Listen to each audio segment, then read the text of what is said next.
Xilra, what is a normal day for you like when you wake up in the Foundation? Normal day for me. Normal day for you. I usually just wake up, clean my gun, read some books, maybe get some extra knowledge that I need. Kind of just research whatever I can get my hands on. Hell yeah, that's pretty good. I would maybe like to bath every now and again, but they don't really let me near water. Yes, they don't. They give you like this saline gel solution. It's not technically water, but it's enough for you to like get clean. You do, however, miss soap. You don't think you'd miss that, but like they give you deodorant and they give you stuff to like clean yourself with on a daily basis so that you're able to just stay hygienic. On this particular day, you have your door locked. Not an abnormal occurrence considering your roommate, your neighbors, but you have your door locked. Your cameras are off, and the blue figure that you know as your deity is ever so slightly hovering over your computer station. Now, this also isn't a normal occurrence. You just really don't talk about it as often as everyone else. It seems that your quote-unquote patron is not as mysterious as everyone else's. And give me a second. I need to shut my door because I can hear the audio from the SpongeBob movie that Lee's watching in the other room. You're good.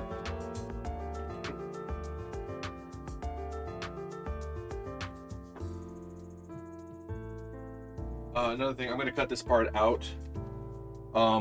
Would you, in order, just start writing down your dice rolls, and I will, in order, start doing the times on there so I can like add these. Yeah. It'll make it so much fucking easier for when I do that. I had to go through and manually put all of Kit's in. It was terrible. But anyway. Yeah, that sounds great. Yeah. So now that we're back, the blue baby kind of looks down at you, and they don't really say anything. They don't really have a voice, mind you. They've always spoken to you through your head, except for the one time, and it gave you a headache because it sounded like multiple languages coming in at once, and you're a smart guy, but you don't think you can handle that. Yeah, there's a lot of too many voices. I can't lie, too many voices. Yeah. You look down at what they're looking at, and it's requiring me to re-log into fucking Roll20. Oh my god. Wait, it just told me I played over 354 hours on Roll20. Yo, let's go. So you won't actually need Roll20 other than to roll things, by the way. I just that stuff. Well, I've got it open, yeah. So you can see my rolls. Yeah. I appreciate it. So as we're going through everything in your day, and you've noticed now that the blue baby is looking at something, give me a perception check.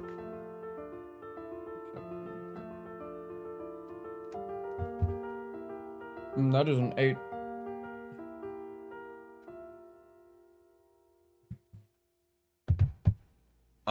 You 8's more than a 5, and 5 is enough to know that you have a camera in your room for them to look at you.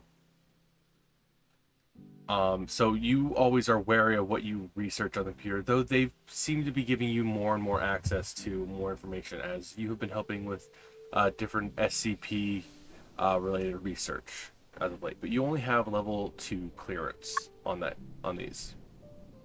And the thing you're going for is definitely a level 5 clearance.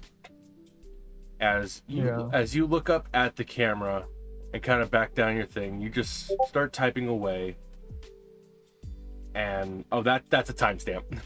I'm gonna be sending timestamps in the thing. Sorry. You're gonna be seeing a little bit of flickering over on your camera, distortion a little bit, as not a generalized EMP, but a bit of static shuts down the computer. You don't know how long you have, but now is the good time to research a file that you've had on you for some time. Fuck it. Is there something I can roll to like estimate the time I have? You absolutely can. What would it be? That would be a wisdom, unfortunately for you. Yeah, okay. So just flat, you know. Hey, it ain't you don't have a 6? You know, electrical problems happen. You couldn't really generalize time, so you would say anywhere between 5 to 30 minutes. But okay, as quick as I can, I'm going to access the database and try and get full access to the Scarlet King's file. You get in, and immediately that one is not even accessible on this computer. Is there anything I can do? You can do something though. You happen to have a folder that you snuck from the previous director. Do you remember that file? I do remember that file. You see, as you go through, that it does not have a simulation or a like code on it or anything like that, but it does have, in fact, some type of mimetic QR code. As you're looking down at it, pulling it out, you realize that you have to type in the URL itself to go in, and you know, this could set off alarms, this could set off anything, but now is the time to do it, if there ever was a time. Unfortunately. Like split-second decision, is there any way I could try and mask my access point to another location in the facility? That is an excellent idea, and give me an intelligence roll on that one. Yay, that's a 16. Oof.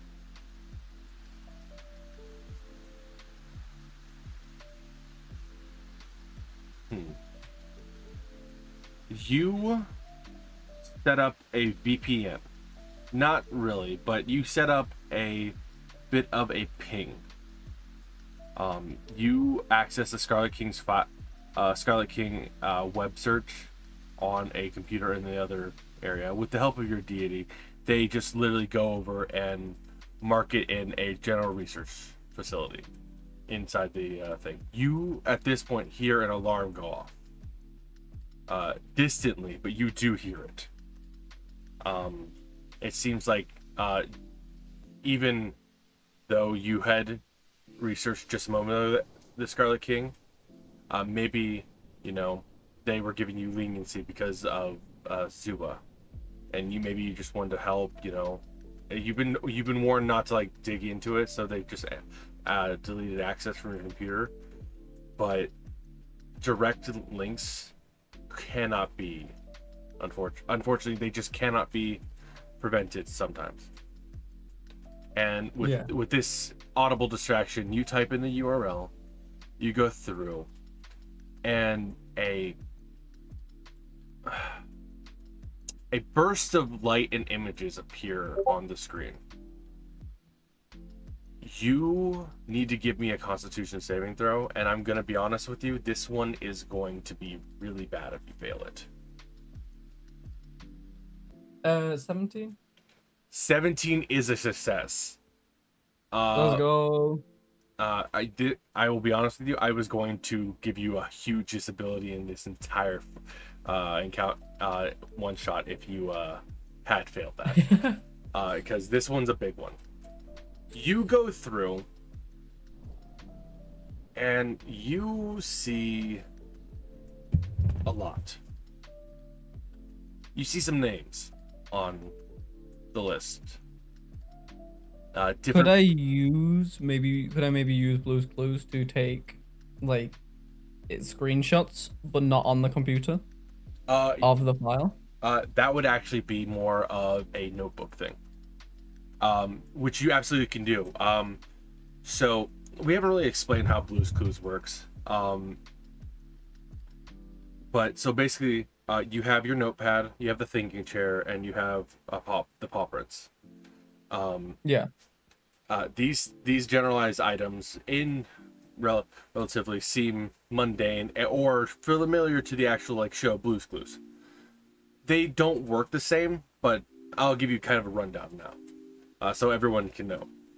The paw prints, if you are ever separated from your party and you have the ability to put down a paw print, they will be able to find you.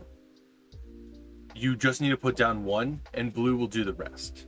It will always lead back to where you need. If there's a huge mystery and you want an advantage on something, you can take a paw print once a day and put it on there. Just know that you won't have another paw print to, like, if you get separated from your friends. Yeah. And it has to be somewhere visible for them. So, like, if you put it on Zua will be able to find you, like, directly.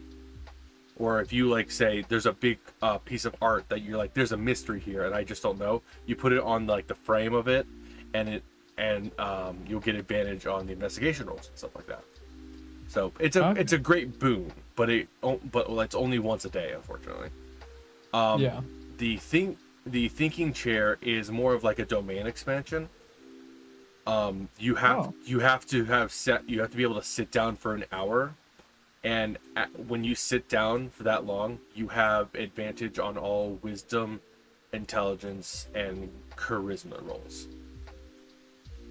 Oh, hell yeah. But the second you break the sit or you break concentration from thinking chair, it ends, and that's also only once a day. The notebook is like a generalized thing.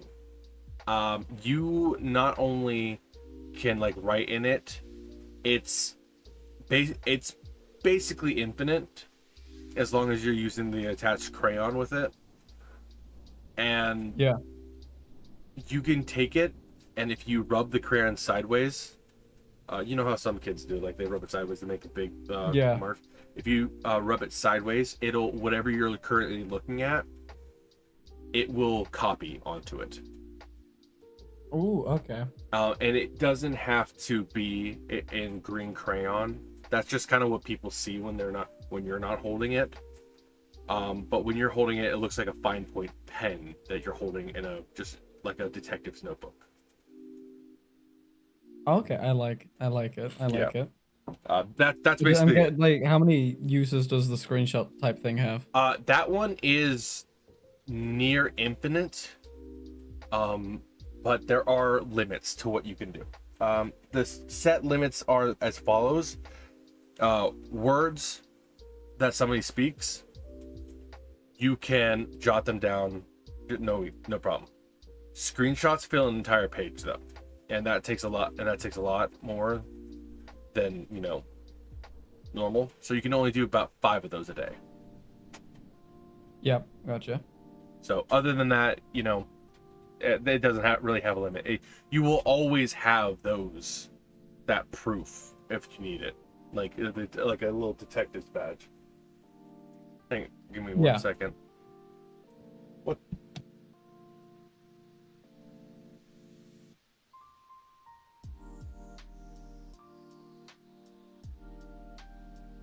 All right, sorry about that. But yeah, that's how that works. There was another thing. You have a skidoo. What? A skidoo. If there is an interplanetary thing or interplanar thing that you can travel between, you can leave it. It's as simple for you as walking through a door. This does not work with other party members, unfortunately.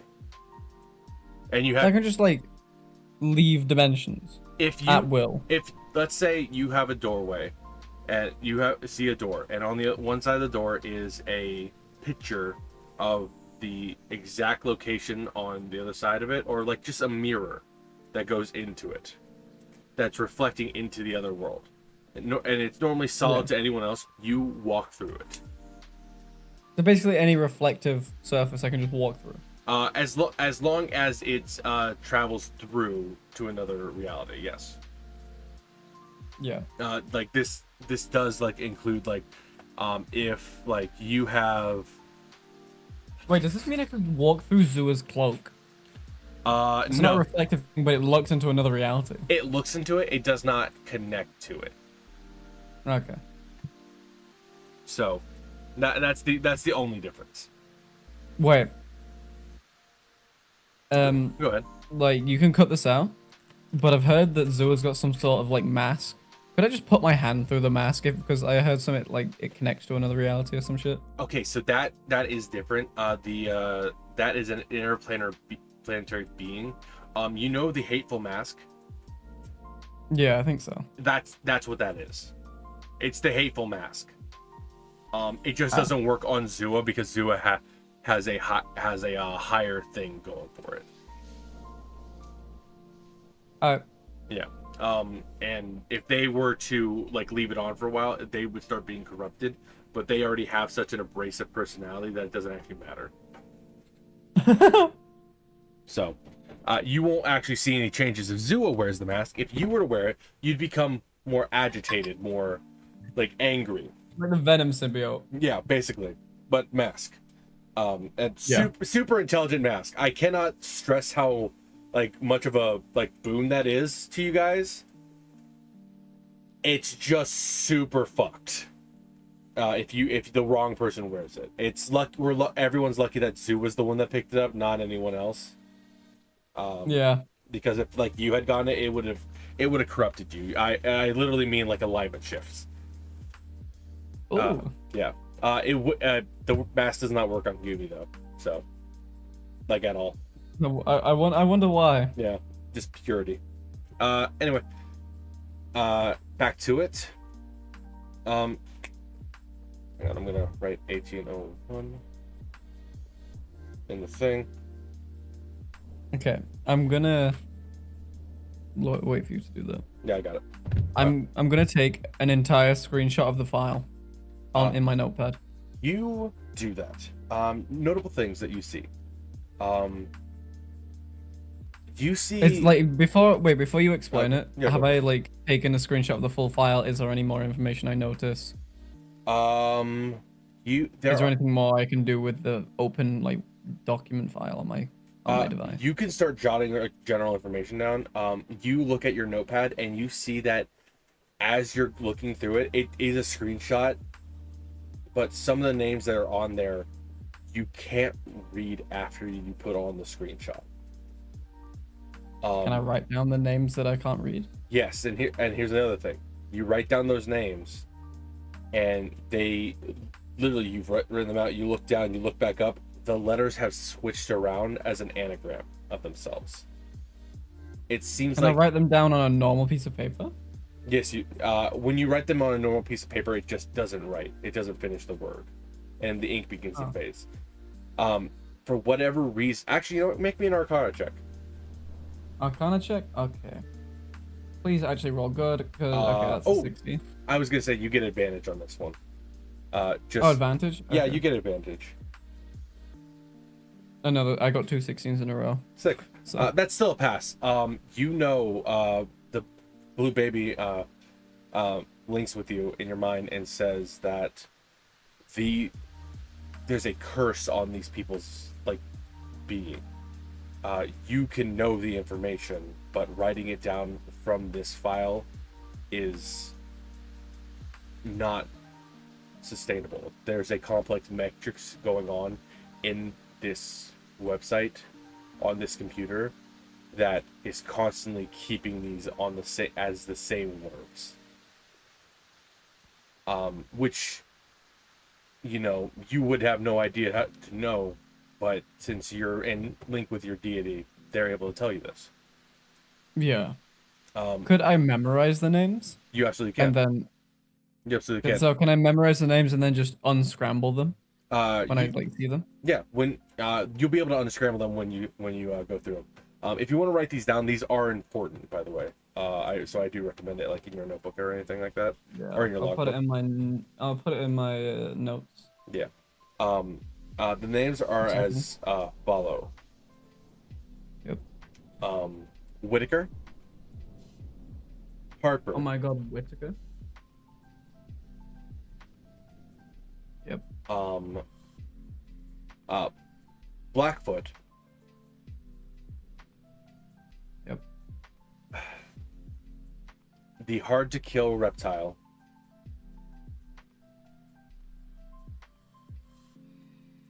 Zua, Yep.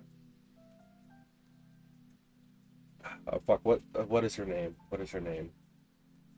Gumi. Yeah, Gumi's in there.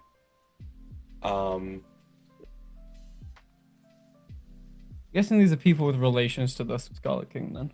Uh, yes. These are all people who have a relation with the Scarlet King at first glance, at least. But you don't know where Whitaker and Harper fall on that list as of yet. And I am getting there. I'm trying to find the person's name. Facility personnel. Sorry, he's up here at the top. McLean. You're good. McLean. You notice when it goes down to McLean, you write down on like in your book, it disappears after you write it down off the website. McLean does not disappear from your notebook though. It disappears from the website and not my notebook. Yes, it does. That's interesting. Yes. And this screenshot that I've taken, will then McLean's name still be in the screenshot? You look up at the screenshot that you just took. McLean's name is not there. In fact, there is not a space where there's a space where McLean's name once was. Does it still have the previous information about McLean, just his name's gone? Yep. It has all the information there except the name's gone. Yeah. And you can't open up any other files. You can't open McLean, but there is one more that I need to tell you. Lynn. My Lynn. Marlin? Meilin, which you recognize as a researcher of really no renown here at the facility. She currently is an expert on studying anomalous properties of SCP-914. A mysterious machine that refines and alters objects. You know that it's actually held in the basement of this facility. There was an accident a few years ago with two people that were turned into biblical references, and well, unfortunately, there was no saving them from that fate. But they have seemed to be able to live fairly decent lives because of it. Well, after it. Yeah. You go through and you go to Lynn's one first, and as you enter it, you see that Lynn was also somehow altered in the events. But when she came out, she looked like a perfectly normal woman. About a little bit shorter than her original appearance. When it gets to her previous appearance, it is redacted. So that is unfortunate. But you go through and you can see that it was set on the super fine setting, and what came out was a normal pink-haired girl. So, you know, that's something to maybe keep note of. After you read that, you notice that Whitaker's file seems to open. The blue baby, you look up at it. It has its hands in the computer and it looks visibly stressed. It looks like if you wanted to know, it's giving you the files on McLean and Whitaker for free. But if you want to know anyone else's file in here, it might not be able to do more. Sorry for stumbling over words. And the last name on the list is Felicity. There is no last name on this one. It's just Felicity. So, Right. And that one is not open either. So would I'm you like? gonna look at. Do you say Harper's file's open to me? Harper's file isn't open. The ones that are currently open to you are Whitaker and McLean. I'm gonna open McLean's file now then. All right. Dr. Andrew McLean. He is the head of the facility of 212's facility. He's the lead researcher on SCP-212 and the head of staff at this current facility. It kind of says that a lot over and over again. Oh, hey. Hey, hey, Plex. Gumi's entered the chat. What you doing? We're doing a Zua's one shot. In the live channel? Yeah. Well, it wouldn't work in the dummy juice thing wouldn't work anywhere else. Do you want to stay and listen? No, I'm good. I was just coming in and see what you guys are doing. Do you want to do yours after this? I'm not gonna be free after in like a bit. That's fine. Tomorrow? Depends what time it is tomorrow. Just whenever you're free tomorrow. Alrighty. Sure, I can do it tomorrow. Okay, cool beans. Right. Alrighty. Have fun. My flag. That was fun. Back to what I was saying. It kind of says this over and over again, about McLean, as if to reinforce it for some reason. Which does strike you as odd. But as it goes through, you also find out that he was a old member of the Scarlet Alliance, or a better known satanic cult.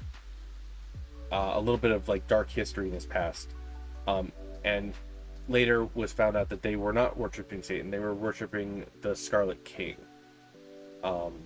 This had begun to give the group anomalous properties as well as abilities, some of which were time warping, mana manipulation, to a high degree.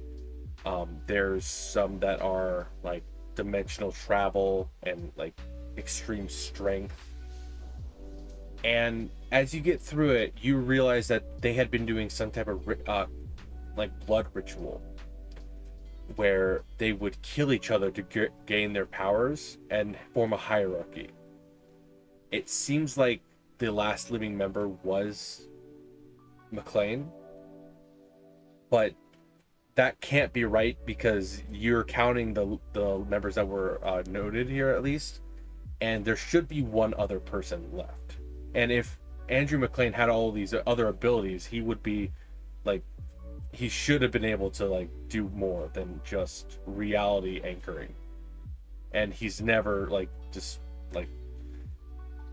he's never represented or shown these types of abilities. It's just this. He has one thing. So it makes you wonder where the other ones went. That's kind of all it says here. There's a lot of redacted knowledge. Obviously, he's a supervisor of an entire facility, so there's not a lot that you can gain from his past. This one just seems to have fallen through the cracks. Maybe he was even going to destroy this actual file or website before where anybody was actually able to get it, but unfortunately, he's in a coma now, so he couldn't do that for anyone. And then I'm gonna look at Whitaker.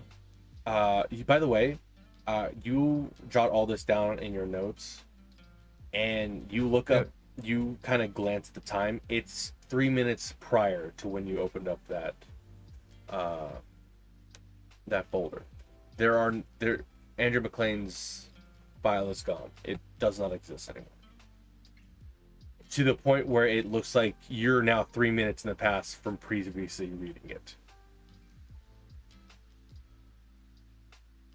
Which is unnerving, to say the least. But something that you'll have to deal with later. Maybe one of his abilities? You don't know. There's no real reason to understand it. There's no real way to understand it, unfortunately. You kind of glance at the blue baby, and they don't seem to have noticed. It seems like only you did. But you look down at your notes, and the file's there in your notes. You can read it whenever you want. Can I ask the blue baby if it noticed the time, like skipping backwards, or would it break its concentration? It doesn't break its concentration, but it kind of looks at you strangely, like as if to say, "What about the time? What's going on? What do you mean?" It's 3 minutes since before I read the file. They kind of look at you inquisitively. Do you say which file? I say the McLean file. As you say that, you notice that it's 3 minutes in the past. You just stopped reading the file on Lynn, and you noticed, you look down in your notes, McLean's file is still in there, and the blue baby is looking at you kind of confused because you kind of just stopped searching files. And yeah, this is a time sensitive thing. He doesn't understand why you stopped. I have all the time in the world to read through these things. You say that. I'm gonna say that to the blue baby. It's very confused by that. I say to it, without mentioning McLean's name, I say to it, one of these files sends me 3 minutes back in the past. It's as if it's trying to erase the fact that I read it, but your abilities are stopping me from forgetting that I've read it. It kind of looks surprised at that, but it doesn't really understand why their abilities would do that. Mostly that your abilities are something else, and the only thing I can think of right now is the fact that it's you. I don't understand if it could be. It wouldn't make sense in anything else. Like, you've stopped time before, so yeah. It looks like it wants to say something to you, but that would break its concentration. It seems like it's almost like holding its breath, but it not really. They don't really need to breathe, but you know what I mean, right? Could it write the thought in the notebook without breaking its concentration? No, both of its hands are currently like physically inside this machine. That, okay, I'm just gonna tell it to hold it. Wait, no.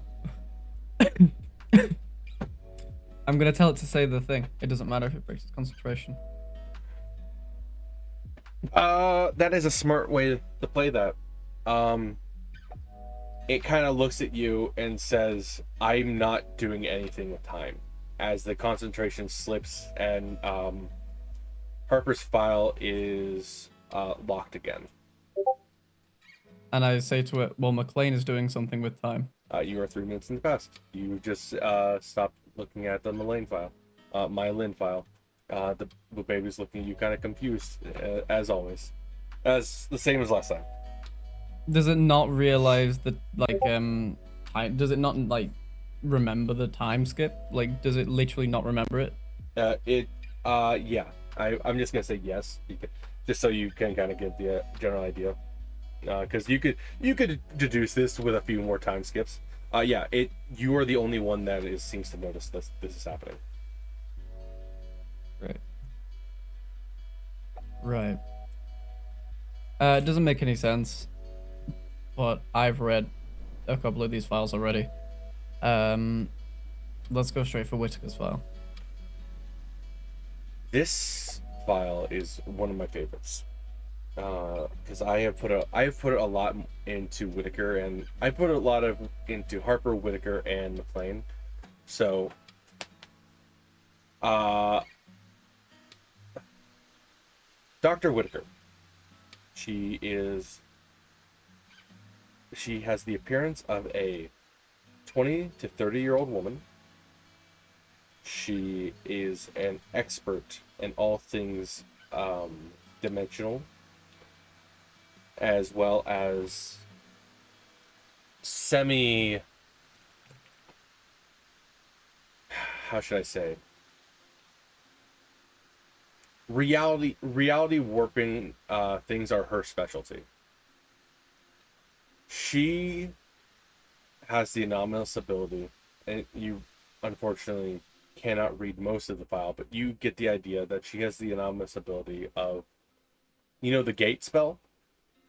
Yeah. That. She can do that at a whim. Right. Anywhere she's been, she can just be again. It seems. Technically, I can do that if I just say McLean enough times. I mean, yeah, technically. Technically. I mean, if you want to be back in this chair, right after you've read the my Lynn file, yeah. Quite funny. I'm gonna do something in a minute after I read this file. Fair enough. You. Pardon me. You go through, and you realize that before the date, about 25 years ago, she's not mentioned anywhere. There's no record of her coming on to staff. There's no record of her actually doing really anything of note before. In fact, most researchers have been highly regarded scientists or theoretical physicists, mystery hunters of that sort of nature, theorists, cryptid finders, things like that. Even some people who just happen to see Bigfoot one too many times have been brought in as researchers. And yeah, there's nothing. It's as if she just was born 25 years ago. But do you think this could but could this link to the fact that in McLean's file it is repeated that he is the leader of the 212 facility? That is a wonderful guess, but without any further substantial evidence, you would not be able to know. Sad. That is sad. That's a good theory, but yeah. It appears that she has the anomalous property of the gate spell. At whim, she can be anywhere that she's been previously. Okay. And anything else in her file? Sorry. I got a bout of drowsiness going through my body. You're good. Notice it's almost like a hole in the file itself. It's like you scroll down and there seems to be a bit of decay and maybe even a graphic layer, but there seems to be this black mass of just, it's almost like rot, but it, maybe it's an amnetic thing. You don't really pay it too much mind, but you do notice it. The last thing on McLean's file is that she has known the last thing on Whitaker's file is that she's known Dr. McLean for most of her life, and has grown to the status of second in command of the facility of 212. And that's it. And now all the other files are locked to me, correct? Yeah. The blue baby's trying to open another one, but they just can't seem to for some reason. Is there anything I can roll to unlock them? Yes, you can. This would be a charisma check. With your deity, you're gonna try to push them beyond their limits a little bit more. So if you think they could do it, 7. A 7 just won't do it, unfortunately. Yeah, I didn't think so. That's good. That's all good. Yeah. I mean, I could try and loophole your ass, but you probably tell me no. Anyway. What's the loophole? I was just gonna say McLean's file. That does send you back in time, but that would not erase the fact that they can't do it again. They can't do it more. Okay. Right. I take a screenshot of any more important information that I haven't already taken a screenshot of, and I take notes of all the names that you told me and memorized all the names, and I've written next to the names, like the anagrams of the names. Mm-hmm. I've written the information you've told me about it, and I'm gonna just post it in my logbook now, by the way. Okay. As you go through, you see, I said Veronica, right? You didn't say Veronica. What was the last girl's name? I didn't write it down yet. Felicity, that's right. Felicity, you see as you write down her name and do everything finally, there seems to be a little bit of plant matter under your foot. That's like that's branched up from between the tiles, I want to say the tiles of the facility floor. Can I grab it and pull the root out? Yeah. Go ahead and give me a dex roll. Dex saving throw or just dex? Dex saving throw, if you want to mind. 17. You very nearly managed to catch it. You get the leaf from the thing, but you do not get the actual like root itself. But as you look down, there's a bit of blood coming from it. Fucking.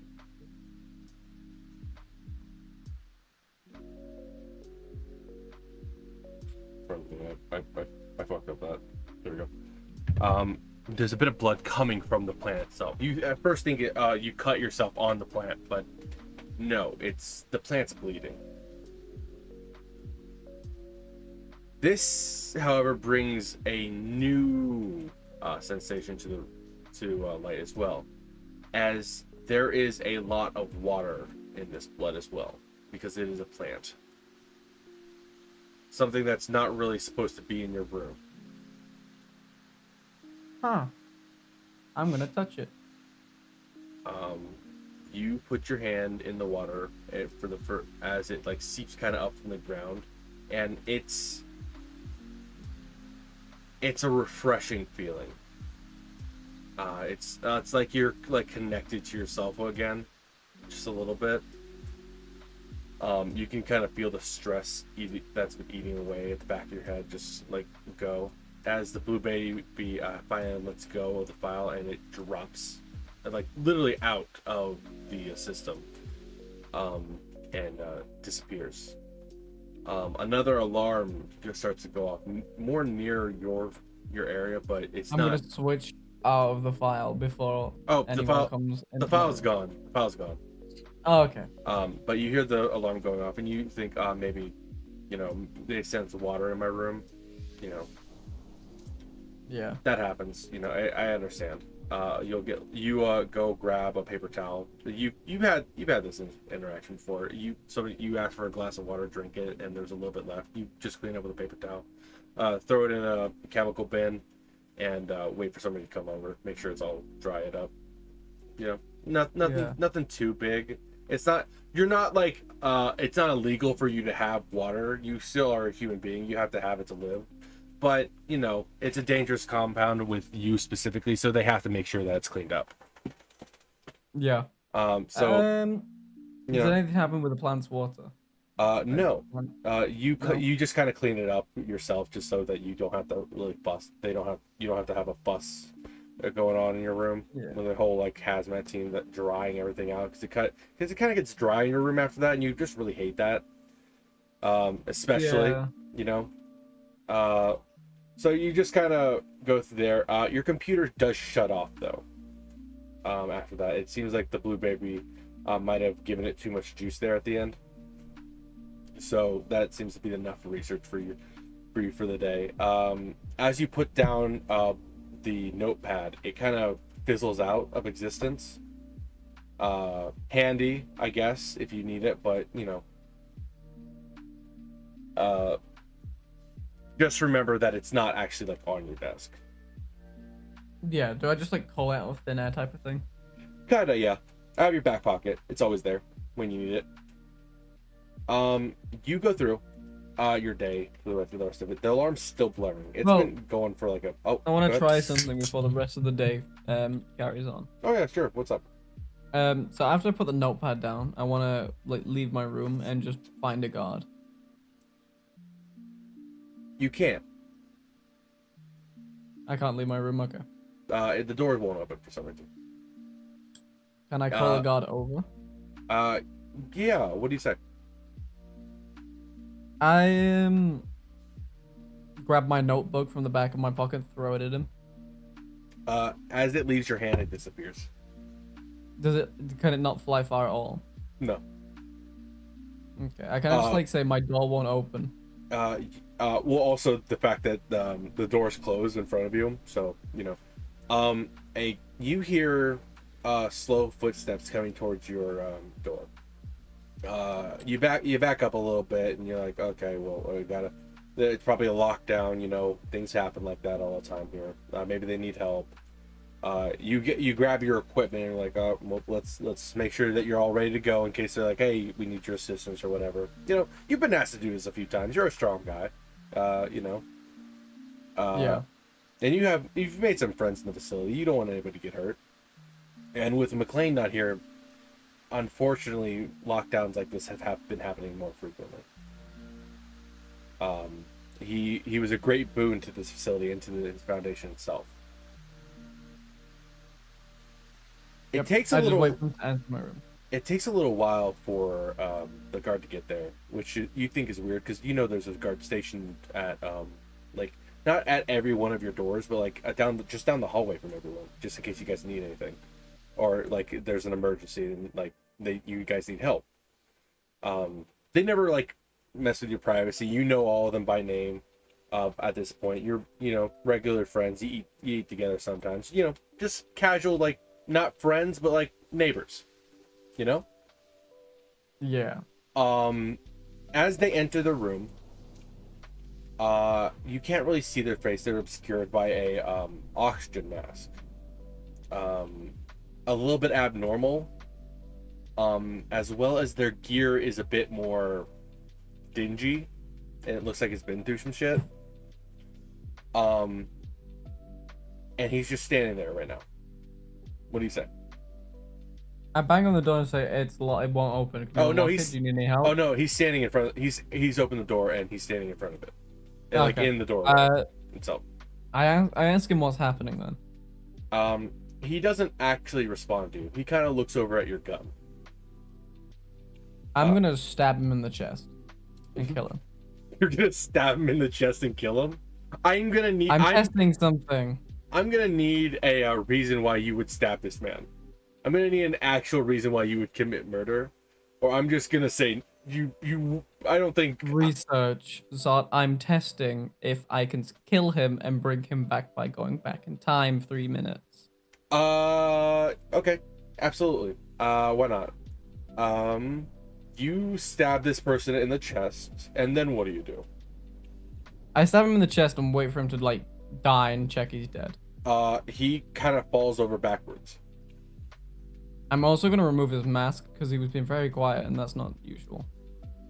His face kind of peels off with it. Great. Is he fully dead? Can I confirm he's dead? I would say so, yes. Okay, even though he's probably some sort of anomaly now, I'm going to say the word McLean Scarlet King. You are transported 3 minutes into the past. You are waiting currently in front of the door for the guard to come by. You hear Methodic walking down the steps. Or not down the steps, but down the hallway. I bang on the door. No rush. You just keep hearing the Methodic like walking down to you as they get there. Okay, does he open the door? Is it the same guard? Yeah, it's the same guard. He opens the door. I hand him my gun and tell him to shoot. You hand him the sniper rifle. Yes. Yeah. Okay. He goes and reaches for your gun, and he grabs it and shoots you in the chest. Does he not disappear? No, he doesn't. He then lifts up his mask and says, "I'm not gonna let you get the drop on me a second time, young man." In a kind of a Cockney accent. Zua, xilra, I have a question. Yes. I know it does beat your armor class, but I rolled a 26 to hit. Yeah. It does 31 damage to you. And I'm gonna say, McLean, Scarlet King, go back in time. Does the damage not count then? It does not. You go back in time, and you are currently standing in front of the door. You've just called the guard. This time, you look over. Your gun's not there. It's not? No, it's not. Okay. Um, Can I Arcana check to see if the flow of magic is correct? yes, you can. That is a great fucking thing to ask. I rolled a fucking 6, so. 6? Even with the Yep. fucking 6, you can tell something the fuck is up. Hang on, let me write it down. 52. Will I be able to tell that if I use my spells, will I get fucked over? Or will I not be able to use them? You don't know if you'll be able to use your spells, but you can you certainly think you can definitely like try, and something will happen. Right. The thing is, there is definitely magic in this air. You can feel it. You have no idea why it's like that. Normally, there's nothing in this area that is able to like do any like offensive spell casting. Though they've given you a little bit more leniency in your like rooms and stuff like that to like do like mundane spells like cantrips and shit. Nothing like too crazy, like first level and higher aren't really available to you. But for some reason, you feel right now you could. What's the highest level I feel I could cast? What's the highest level you got? 4. Probably that then. I You got a 5, so I can't really tell you. got a 6, actually. My bad. Yeah, all right. That's what I thought. Okay, I bang on the door and wait for the guard. He's already coming. This time Well, yeah. he's running down the hallway. I'm prepared for the fact that he's probably gonna open the door and shoot my gun. Or maybe just shoot my gun through the door. You know what? You are absolutely correct. He cracks your door open and he fires a shot at where he thought you were standing. You, fortunately, know that he's not standing there. You were not standing there. Yeah. I'm going to disarm him. You give me a strength check. Strength check? Okay. Please roll good for once. Not fucking 20! Let's go! You summon all you can to rip the gun out of this person's hand.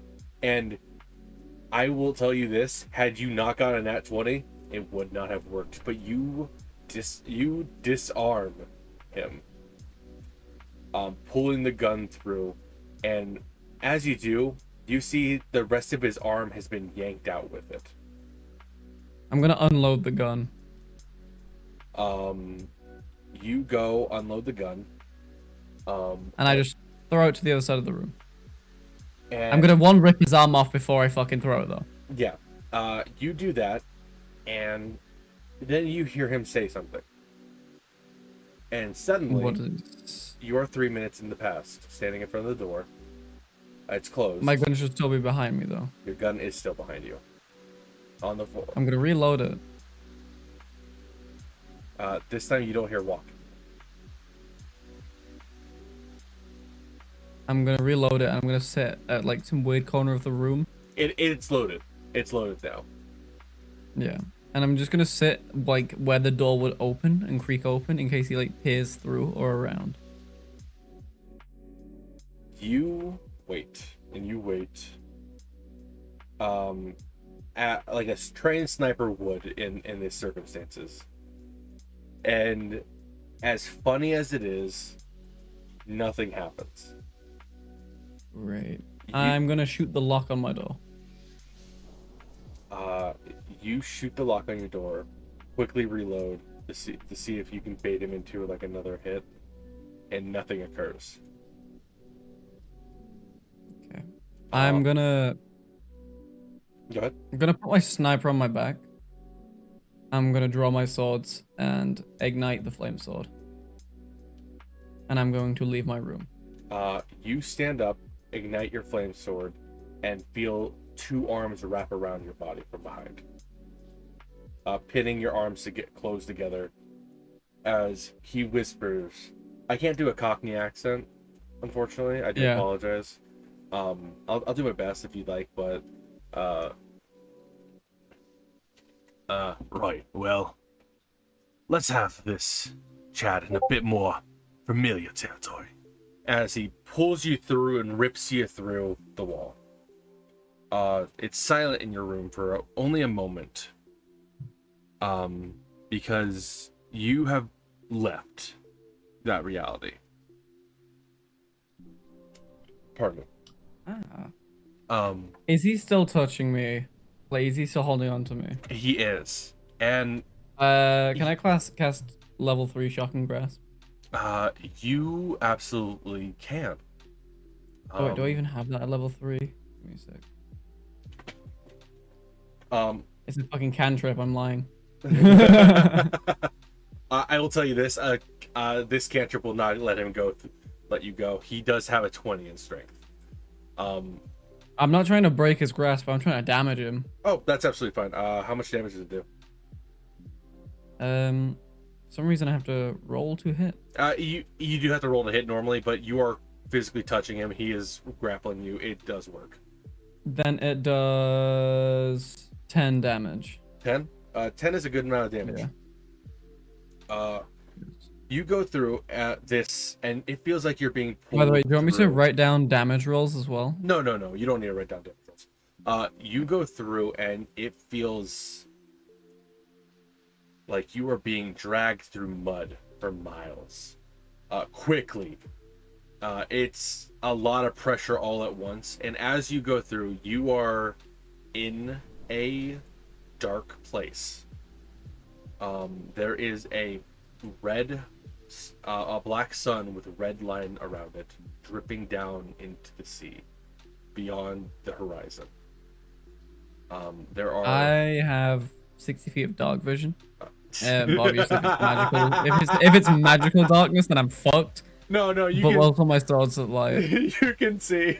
You can absolutely see. And the sun's out. It's a black sun with red with red dripping down it. You see this person. They peel off the armor as they rip the armor off. They are wearing just like a blazer, not a blazer, but like a jacket with no sleeves and a pair of old army pants. And I do a history check to see if I know the person. Yes. That's a 21 dirty. Oh, fuck yeah. I was gonna say this is gonna be a hard check, but you are a scholar, my man. You are the scholar. Yeah, I got +4 in history. And I'm pretty sure I have in my notes. Wait, let me check. I have in my notes. Yeah. Advantage. Oh no, that's on driving based checks and +1 on any SCP based intelligence check. Yep. Yeah. This one is. Well, it's something real bad, but this is the old man. Yeah. And I've told you that you were going to face the old man beforehand, and Yeah. we all As soon as you said he grabbed me and pulls me through a wall, I'm like, that's the old man. Oh yeah. But there's a worse problem. Yeah. The red sun's out, which you know to be for a fact to be another SCP of legend.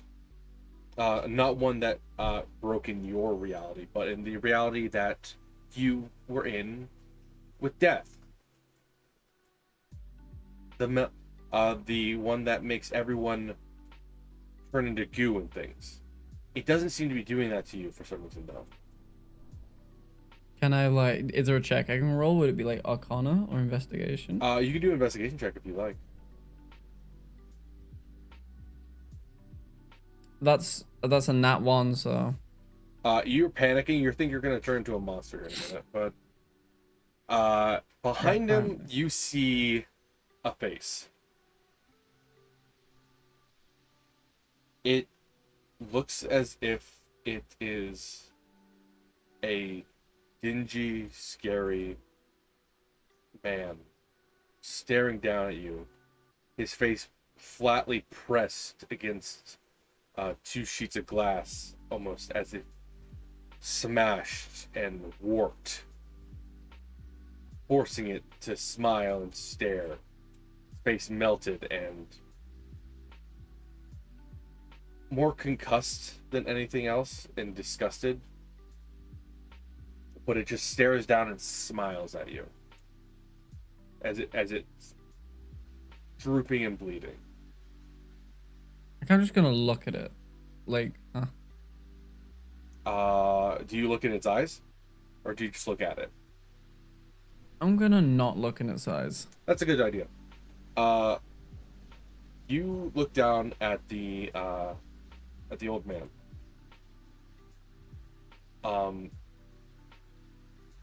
For some reason, whatever, you feel fine. There's a bunch of blood on the ground, it looks like, but you feel fine. In fact, you don't even really feel nauseous with all this gore and stuff around you. You just feel okay. Which is an abnormal and bad thing to feel in this circumstance, but you feel that way. Yeah. Because I like nat 20'd my no, sorry, I dirty 20'd my history check. 21, right? Yeah. I know that the old man feeds off fear, don't I? Yeah. And at first you're like, you panic a bit because the red sun's out, but you quickly realize you're not turning, and you force yourself to calm down. The honest reaction would to be prepared to fight, but knowing who you're up against, you absolutely know that it's going to be either a very deadly or impossible challenge for you. At least alone. If you had your friends with you, you could definitely take this. It would just suck. Can I insight check the blood on the ground? Yes, you may. Because I want to know if I can tell the water contents of it. Yes, you may. That's a 15. You dip your hand into the blood into the ground.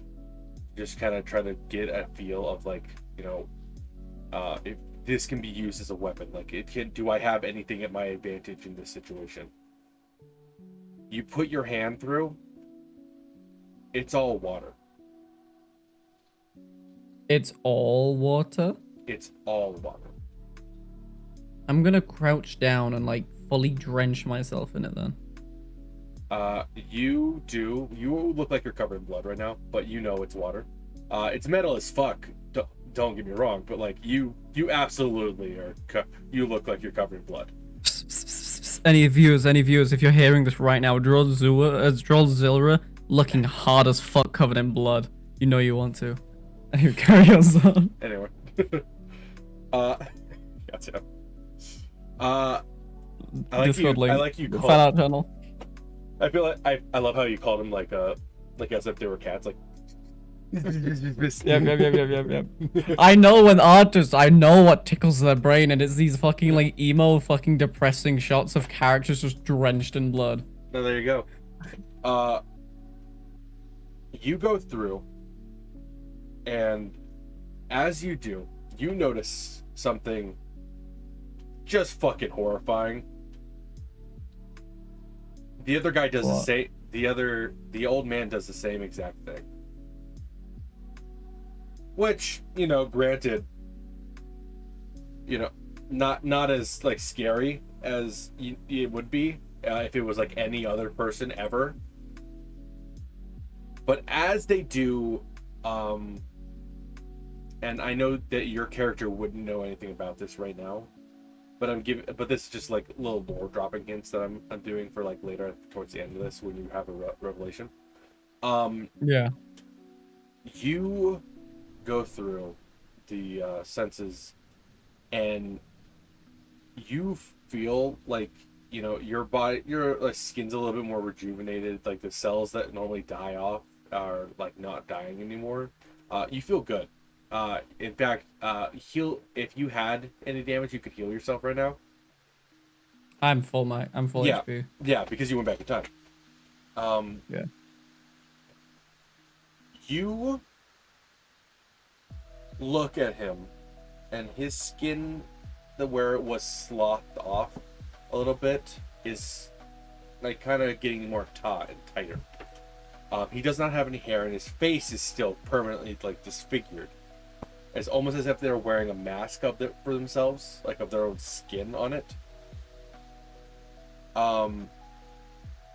You notice on their chest where you had stabbed them, there's a scar over that now. There's also a scar around their neck and around their left hand.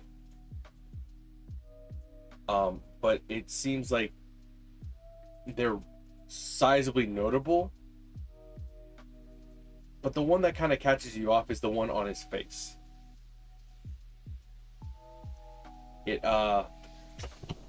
It almost appears to be, how should I say?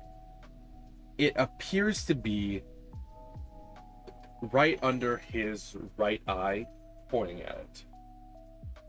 Yeah, I see what you're doing there, Zot. Yeah, I don't know what you mean. You can catch on. I don't think your character would just yet. There's not much other than that one thing. Yeah.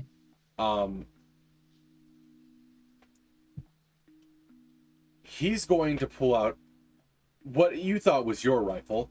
He's going to pull out his rifle, and he's going to take a shot at you. Does a 15 hit you? No. Nah. It shoots wildly towards like your the left half of your body. It looks like he was aiming for the heart, but missed, unfortunately. Yeah. How would you like to retaliate? Level 4 magic missile. That does automatically hit. Yep. Go ahead and roll me damage. That's a 3. How many do I get? Level 4. Level 4, you get 7. You get 7 darts. 7. Okay, so 4 damage, 3 damage, 5 damage, 3 damage, 3 damage, 5 damage, and last one, 3 damage. All right. You. That was 15. Is that 15 damage total? It's a bit more than 15, so. Is it? Did I miss one? How much was it? Let me write down all the numbers. Yeah. Sorry about that. 4, 3, 5. Another 3. 13, 16. Another 3. Another 19, 5. And another 3. 24, 27. 27 damage. That is good. You hit him several times in like the chest, head, face, all over the body with your magic missiles. As you do, it looks like it did do damage. About half of them start to heal up. That is to say, you took half damage. Okay. As the water flows into it, the blood flows into the wounds. He looks at you and with a gruff voice says, "You should have left me for dead when you had the chance, boyo." Well, in my defense, I didn't expect you to be an SCP. I was just testing something. Hell of a way to test something. Let me test something on you. He's going to throw at you a big sphere of water. Huh. Do you dodge it? This is an important question. Well, considering watery sphere is like my entire thing, and the fact that it would... I'm gonna dodge it. I'm gonna dodge it. You smart fuck. Give me a dex roll. Dex saving throw? Yep, DC 15. It's I gonna. got a fucking 7. You got a 7? Yeah. At the last second, it changes trajectory a little bit and engulfs you. Yay, I'm restrained. You are restrained in the water. Now, here's a fun fact. If water heals you, can you drown? Yeah. No. No, you can't. But you can suffocate. It just won't It'd be kill fucking you. painful, it just doesn't kill me. It just doesn't kill you. And that's what he's kind of going for. Yeah, well, joke's on him. I used to swim before I became the NSCP. I did this shit of my own volition. Yes, and you will have advantage in getting out of it. He just needs to move. He just wants to try to do something. Needs to break. Yeah. He's going to now, while he has you, throw you near the giant monster.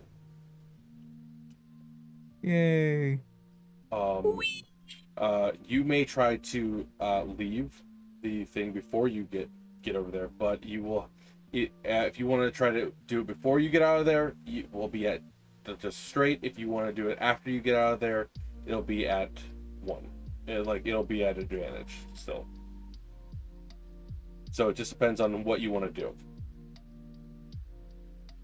I'm gonna wait. That is fair. That is a good idea.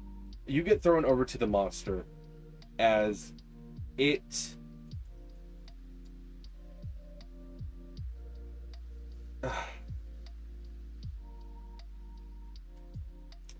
It's not a good thing, right? Might not be a good thing, but I still am in water and still cannot die while in this water space. You cannot. I'm gonna give you a picture of what the thing looks like. If anybody's curious, look up what the boiled one. Oh, it's that fucking thing. Yeah. That's lovely. Yeah. That's currently what you were just chucked at. Great. Yay. Yes. It not good. Not good, and I'm sure you understand why. It just stares at you, kinda. Its face still flat against, like, as if two acrylic sheets were smushing its face, but it looks down at you. As I slow do move, not look back at it. as slow moving tentacles kind of like trying to wrap themselves around the sphere. As it does, it like they seem to slough off, as if like because you're connected to the water, so it Yeah. can't actually touch you yet. It just Yeah. seems to be too much. So as long as you're in here, you're safe. That's kind of the game I'm playing. Yeah. But also, while you're in there, you're kind of suffocating. It's very painful. Yeah. Um. I mean, I'm gonna see if I can do something that's completely bullshit. Oh no, And absolutely. This it's is a like bad. fully bullshit because I don't have the spell slot to cast the spell myself. But I was Oh, wondering if there was something I could roll to maybe take control of his watery sphere. go ahead and roll me an Arcana check. Please, please, please. Oh, I rolled an 8. You succeed. Huh? You succeed. You have control over the watery sphere. Um, He looks I'm at you going and looks to. very upset by this notion that you've just done this. And next Can turn he's I going to try to take move? control back. But for right now, you Yeah. do. You are Can I about. let myself out of the watery sphere and move it to the boiled one's head? I will tell you this. I know what you're trying. I know what you're trying to go for. If you're not in the sphere, it doesn't work like that. Also, you can only move Can it I? about 30 feet up. And he is way Oh, bigger than that. okay. That's great. Yeah. How far up is his like heart? Oh, will he not? Or like, does it not kill him if he loses his heart? You would not know where his heart is. It looks like he's a giant stem with a face. Oh. Right. Okay. And how far away am I from the old man? About 150 feet.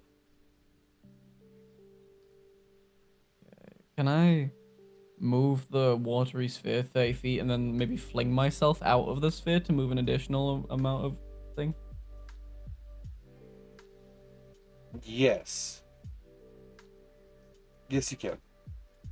Say that one more time though. Sorry. So I'm going to move the watery sphere 30 feet towards the old man.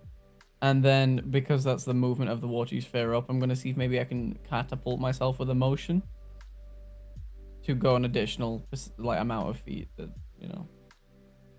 Yes, you can. You can move 50 feet with that inertia. Then yeah, I'll do that. I'll do that. So you know, just so you know, this is currently how big the guy is. That is a house. Oh yeah. Yeah. Just to give you a clarification. Everyone, I will be posting it in the thing.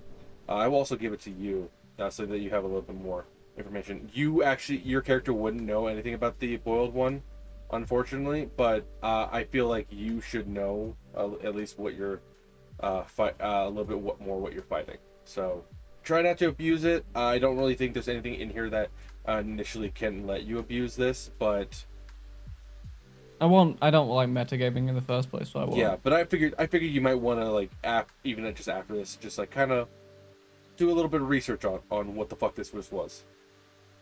Yeah, bet. Oh, what the fuck? Where did it go? There we go.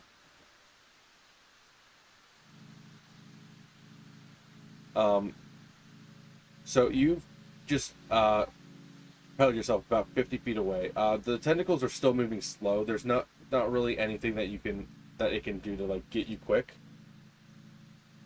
Yeah.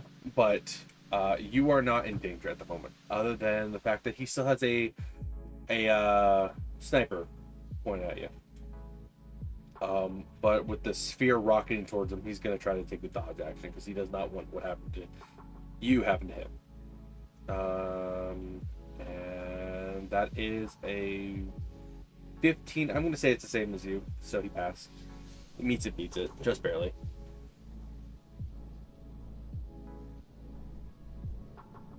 All right.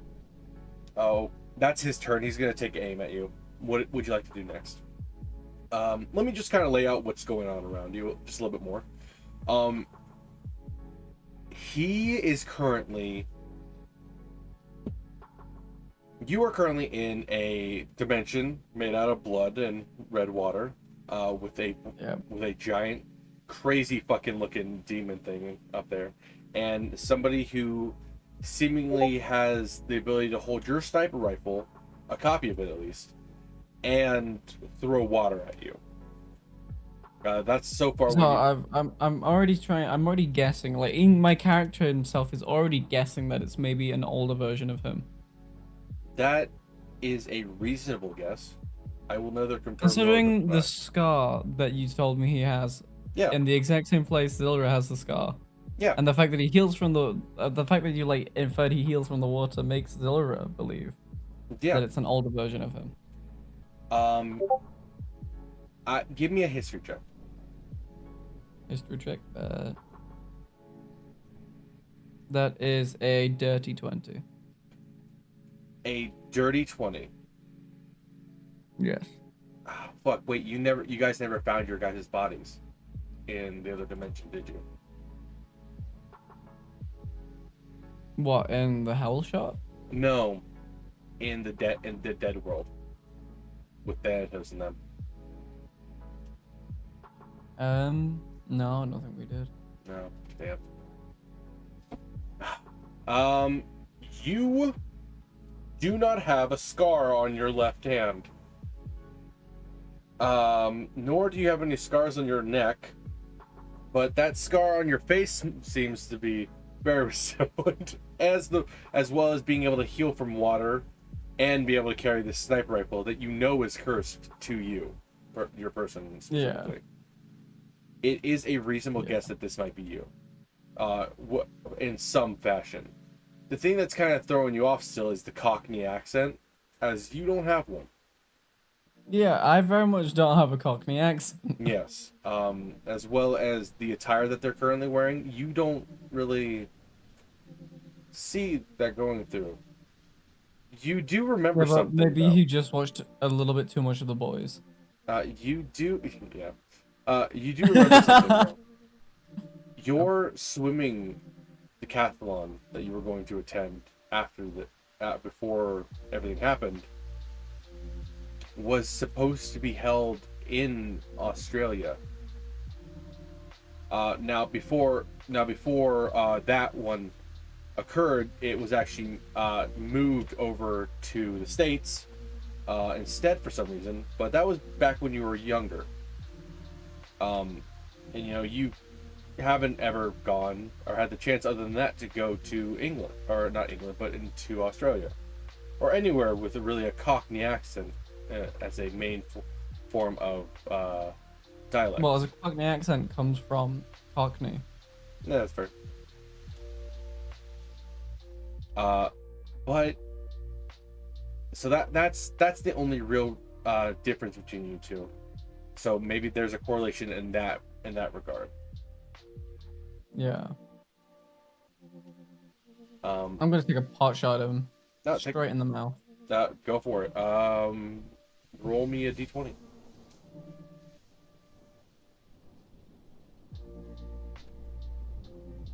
That is a 14. Is that to hit? That is to hit. What is your armor class? My AC is 18, but my modifier for like a crossbow is +5.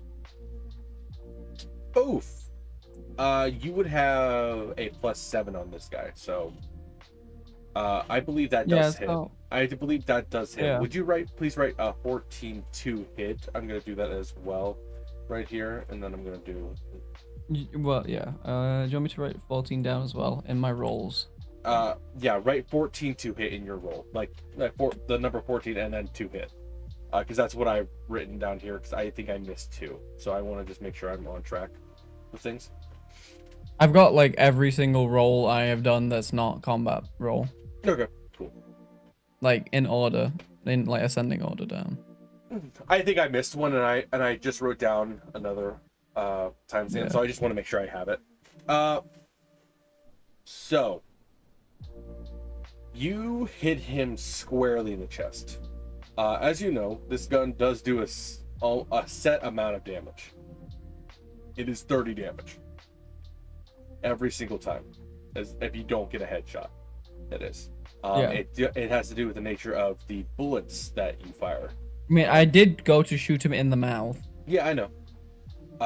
You didn't get like 20 and stuff like that, but that doesn't matter. You hit him squarely in the throat. And as the bullet zooms out, you can see that it kind of turns into sludge as it exits his neck or behind it, or if like the camera can see, it kind of splats and then becomes alive as it like crawls a little bit away from as a tree. For whatever reason, it does look like flesh becomes a part of the sentient sun here, but you don't, which is odd.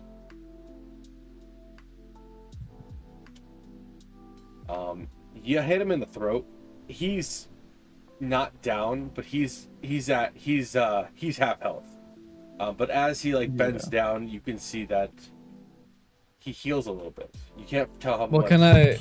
Can I before he does that? Can I meta magic his ass? Yes, you can. I gotta find where to do this again. I gotta find where to. There it is. Where is fucking quicken spell? 2 sorcery points to change a spell to a bonus action. And I'm going to hit him with a level 3 fireball. That does require me to do a dex roll here. I'm going to.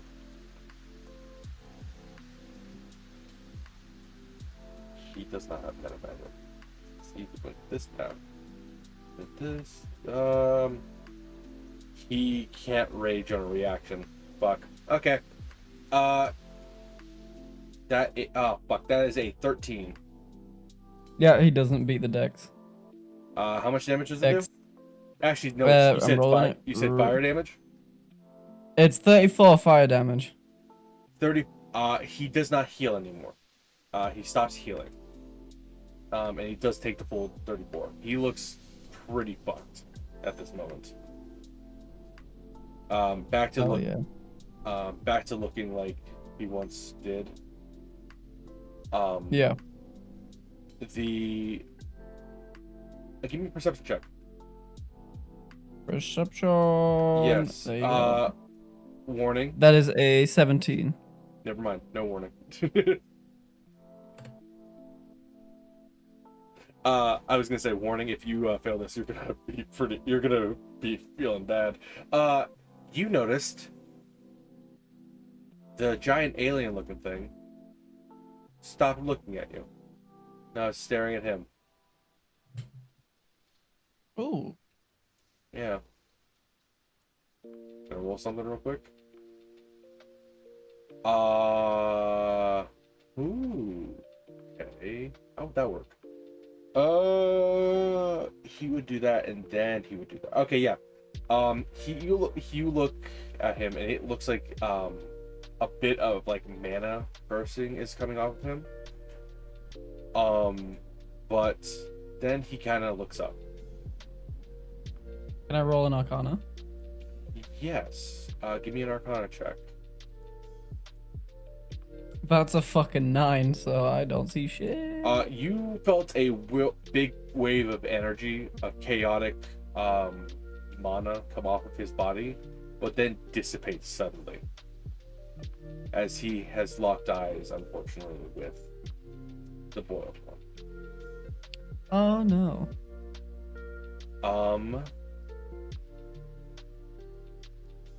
Two things happened. Yeah. I need to roll a D100. Do I need to prepare myself? Would I know I need to prepare myself in any defensive or protective form? You would not. Unfortunately, this is the worst outcome. He rolled a 1. Oh no. I need to roll a d1. Give me a moment. I apologize. No, you're good. I kind of just took a wild guess and thinking maybe he's gonna unleash some form of wild magic.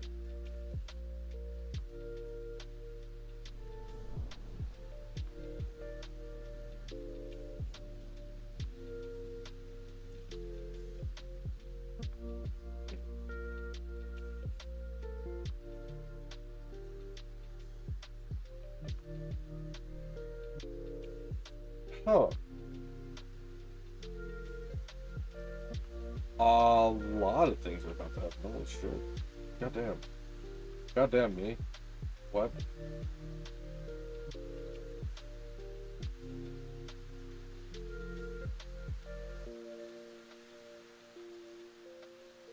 He begins to swell.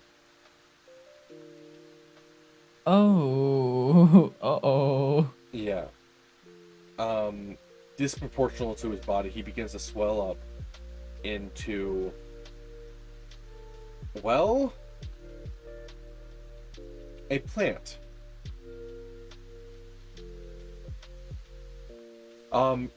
Vines shoot out from his wrists and ankles, chest and eyes, and begin to burrow themselves into the ground, deep into the roots that entangle this boiled one as it feeds off the nutrients of its body. I'm gonna look down into the water. Do I see anything on the other side?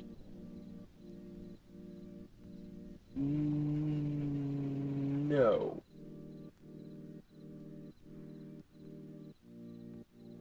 No, not yet. Not quite yet. Oh, I'm so dumb. It's okay. No, I just realized I have a +3 on damage rolls That's okay. to fire. It's okay. He had things going on for him. But he just didn't rage because he didn't think he needed it against you. He was mistaken. He is a very cocky son of a bitch. Yeah, I can tell.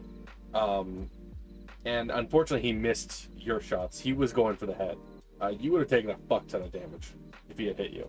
This was not. I probably would have died. Oh yeah, you would have died a few times. That was the plan, at least. That's why I said he brought you into this place. He wanted to torture you. He wanted you to keep healing so he could kill you forever, because you were like the perfect thing to do that with. Yeah, and it just didn't work. It did not. I thought this would be like an hour or 2 hours of me like telling you died over and over again until you figured out a way to beat him. It looks like though he did it to himself, which is just amazing for me, because he kind of shrivels up as the nutrients get absorbed by the boiled one. As you see, its eyes start to like fill a bit with more color. It's begin to grow skin. In fact, everything on the planet begins to grow an outer layer of skin.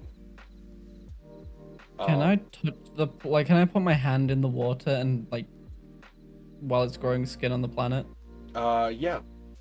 You just do that. I suppose. There's nothing really happens. You feel the water in your hand. And the area that you touch becomes a little bit looser and then more tight and then like shriveling a little bit, but not too much. As you look up, you can't really make it out, but there's a thick gash under like the head area where you would expect the head area to be on this creature, as well as another scar on its eye. This one's on the left, however. As you look around, though, you begin to see something else. There were plants here. There were trees here and everything. They all of them, every single one of the plants on this planet look like the tree that was just formed by this creature staring into the eyes of, well, the old man.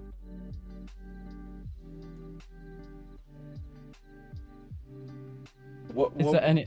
I don't fucking know what to do. What can I roll? I don't know what you can roll. Let's do an intelligence check. Because I can just give you answers if you get a high enough thing. Would this be classed as an SCP? This is an SCP. Yes, this is absolutely an SCP. I rolled a fucking nat 1 in the first place. What's the second roll? Almost a second roll. A 4. I'm gonna give it to you mostly out of pity because this went way better than I thought it would. You are in the red dimension. Clearly.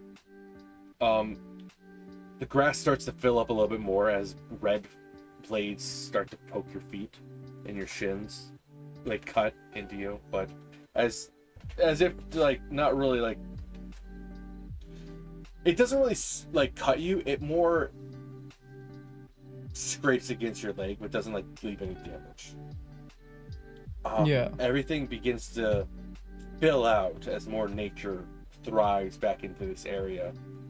Now that I guess there's only one person here, and it begins staring at you again.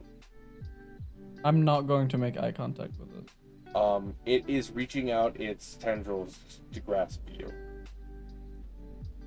Slowly, cautiously, in fact. The tendrils have skin on them as well this time around. And they don't look menacing at all. Does the boiled one have any any sort of bloodlust at all? Make me I want to say instinct check, but that's not. No. This thing doesn't seem to have bloodlust. It seems calm. It seems almost. It seems like it's almost trying to calculate something in its head. Does it look like it's trying to kill me or capture me? It looks like it's definitely trying to grab you. It doesn't. The way it's moving does not seem to imply that it's going to kill you. Nor does it look like it has any intent on hurting you at all. I'm not going to fight back against the tendrils. I cannot believe that. But I understand. All the information I gave you would imply that this is not a bad thing. And I have a backup plan, which is going to be shocking grasp. It's going to try and like wrap around me. It does try to wrap around you, but it does it slow, like gently. Can I just stand on top of the tendril instead? You can stand on top of one tendril. It kind of smushes and it kind of twitches a little bit when you do that. But the other one does slowly just wrap around your waist. Does it like squeeze? No more so than it would just to pick you up. It kind of like squeezes a little bit to like hold you, and then lets you slide down. So it's it's under your arms. It's very gentle in this motion. I'm still not going to make eye contact with it, but I'm gonna see what it's trying to do. It is lifting you to its eye level. And then past. I will say that you might need it, depending on how you react to it, getting it to its eye level. I might need you to make a Constitution save. But I'm just gonna like avoid its eyes. They're huge, but I understand. You go through and you do that. It raises you up to about the area where it's the glass is currently going through and like pressing its face together. And inside you see a how do I describe it? You see a fine layer of water. Clear water this time too. Just fill the area. Touching its skin, preventing anything from escaping, is like a kind of bonding seal. As it just raises you to where the seal is. I am not going to touch the water. All right. What do you do? I'm gonna actively try and avoid the water. That's fine. It's sealed inside the container that's pressing its head together. Okay. What do I like understand what it's trying to do? What it's trying to show me? It's showing you that there is water touching its skin inside this glass. Okay. Because like my thoughts right now, from the fact that it just formed a layer of skin and also got scars very similar to the one that the old man had, is the fact that it might have also might have somehow copied his healing ability from water, or might have the opposite ability if I try and like revert it. Yeah. So I'm not going to touch it. Would you like to drain the water? You could definitely. It seems like there's like a mud or some like a viscous like thing keeping the thing closed. You could definitely pry it out with your sword though, and drain that. I'm gonna see if I'm going to look in the glass and like in the water and see if there's any reflection, or like anything in the reflection. There is something in the reflection. Is there like another dimension? It is not another dimension. It is not. There is one small culprit.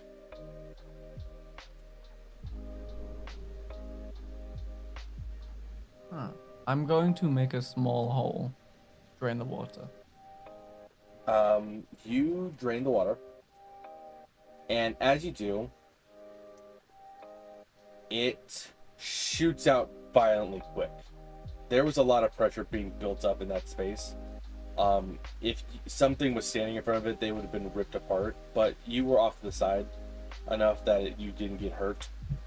And as you do, its body kind of contorts a little bit as it falls down and dies. Oh. The planet eats away at it. Everything becomes grass. The trees are still there, and in its place, it also becomes a tree.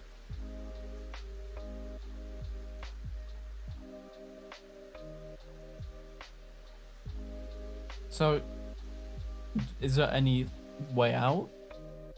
Yeah. I just need you to explore more. Yeah, you're in I'm the red gonna- dimension now. Yeah. You got to this point way quicker than I could explain things. So I'm like, oh, I'm trying to think of a way for this to continue now. Fuck me. I'm gonna pick a direction, just walk in it. You pick a direction and walk, I assume, away from the water, the beach and water that Yeah. you were at. And you come across a couple of animals that look like just meat things. Which is just crazy. Until you get to a circle. In this circle are 7 chains, 3 of which are broken. And spikes that lead into the ground. As you peer into the ground, because there's a little bit of hole, you can see that the spikes are currently stabbing into a person. Can I see who the person is? Can I tell? They're laying in a hospital bed. There's a sophisticated machinery around them. You can't really tell who it is from this distance. But it looks like it's the other side of the world. How deep is this hole? Literally or figuratively? Like, genuinely, how deep is it? Like, how many feet? It looks like it goes forever. Yeah. Could I escape if I jumped in it? It does lead into another dimension. So Okay, I'm gonna jump in it. you jump in. You're followed. As you do. Just actually, before Okay. I do jump in, do I remember that I did like? Do I remember I sliced my head off? No. That hasn't happened yet. Okay, well I jump in. That's a couple days from now. Okay, well I jump in. You jump in to the thing, confused about the situation, don't know how you got to the red pond, or the red pool. And as you go through, you look over and you see him.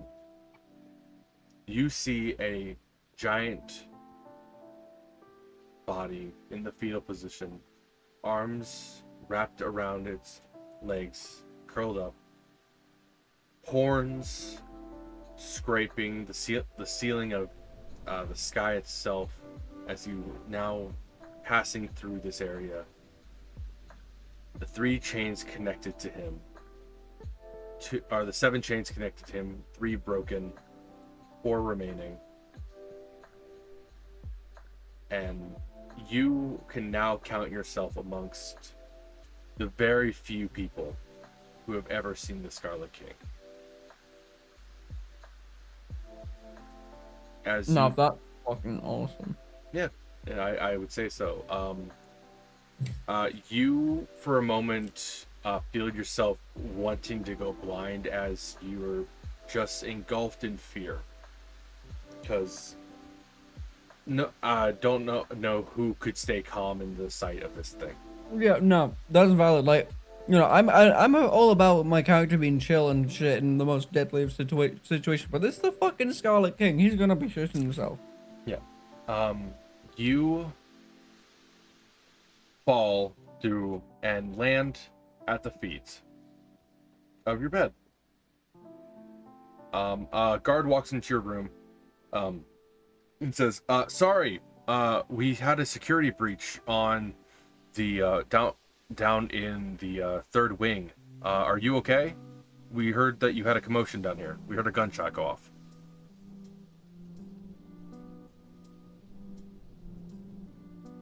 I stare at the guard, counting every second that passes. I count, and a minute goes past. Mm-hmm. Still staring at the guard. I count another minute. At this point, he's calling for medical to come down for you because I count a 3rd minute, and I count 10 seconds. All right. And I mutter the words, McLean, Scarlet King. Nothing happens this time. By this, I mean you don't say those words. You try. You definitely fucking try to say that. A fun little thing that you wouldn't be able to know until now would be that you're not able to speak at the moment. You have been petrified with fear. Oh. And it makes sense why you wouldn't be able to speak for a moment. Medical comes into the room, and they're assessing you. Your heartbeat is almost triple what it normally should be. You are. It's as if you're going into cardiac arrest right now, and they're trying to wheel you into a gurney. Can I write the words water on a piece of paper and show it them? You give me a Constitution saving throw. Can't save. Okay. That's a 12. No, you cannot. It was a 15 to just pick up a pen. Yay. You are gripped with fear. You saw the demon at the end of the world, basically. I saw the fucking end. You saw the end of everything, and it was horrifying. You were wheeled in to there. You spend the night in the infirmary. Lee Mai comes in and takes a look at you, make sure that all your things are going through. You've been hooked up to a saline solution, as well as you've been giving a glass of water every hour on the hour to try to heal whatever mental state might be going on with you, hopefully. And this is caused Lee Mai to come in and study you to see if mental damage could be fixed with your anomalous ability. Huh. Do you want me to roll a con save and see if I can talk? No, you can talk now. It's been about a day almost. I'm gonna, like, is it what, Milai? Yeah. Yeah, is she still in the room right now? Yes, she is. I'm gonna try once again to utter the phrase McLean Scarlet King. To her? She's in the room. Whoever's in the room, I'm just gonna try and utter the phrase to see if I can notice the time skipping backwards. You say this to her.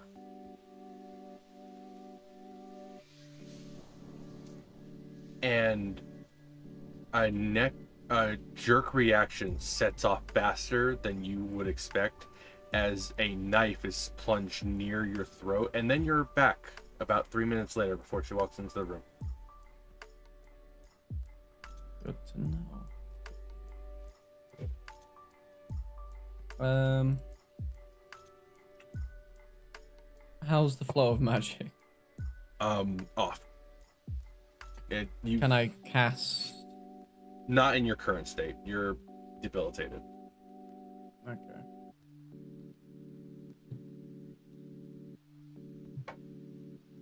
Which is a real shame. You're hoping you're better because tomorrow you get to go out to a Cheddar McCracken party, and you hear those are tight as fuck. Yeah. Honestly, yeah. And you could use a fucking drink. That water that's next to me.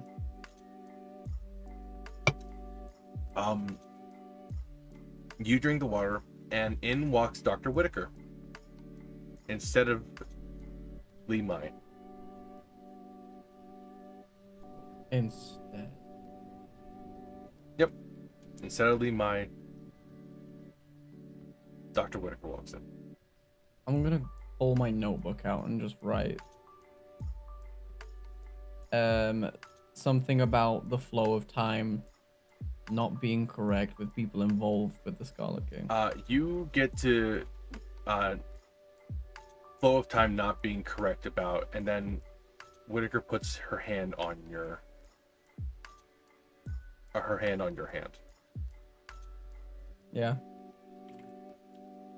And she looks you in the eyes and says, "Well, I think it's been about enough of that, don't you think?"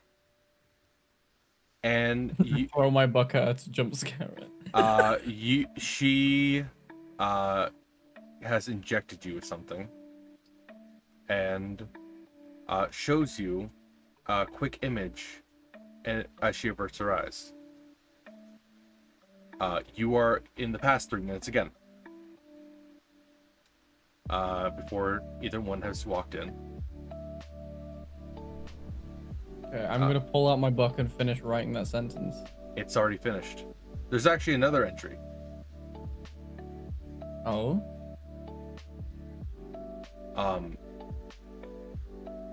It says, it finishes the sentence that you were about to do.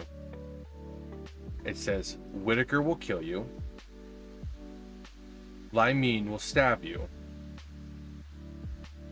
Harper will ask if you had a bad dream. Say yes. I've tried several times before. You have to say yes. Pretend this didn't happen. It's in your handwriting. I see. And I'm guessing I don't remember because they inject me with some shit? Yep. But is my condition improving every single time? Nope. You're as weak as ever. What the fuck are they injecting me with? Amnestics. Oh, great. Saline-based I might, amnestics. yeah, I might be fucked, but could I maybe burn all of my fucking sorcery points I have left and cast Wiccan's spell? Yes. Yes, you may. What would you like to cast? I want to cast Hold Person on the next person who walks in the room.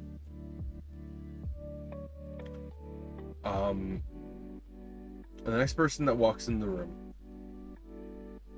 takes Or up... say if it's like if it's Whitaker, McLean or Harper, I wanna if they walk in the room, I wanna cast Hold Person and burn my sorcery slots. It is... fuck. I had Harper...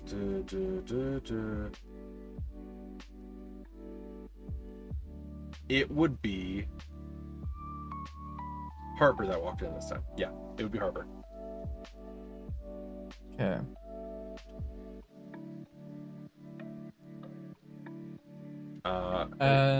Do you want to cast Hold Person on Harper?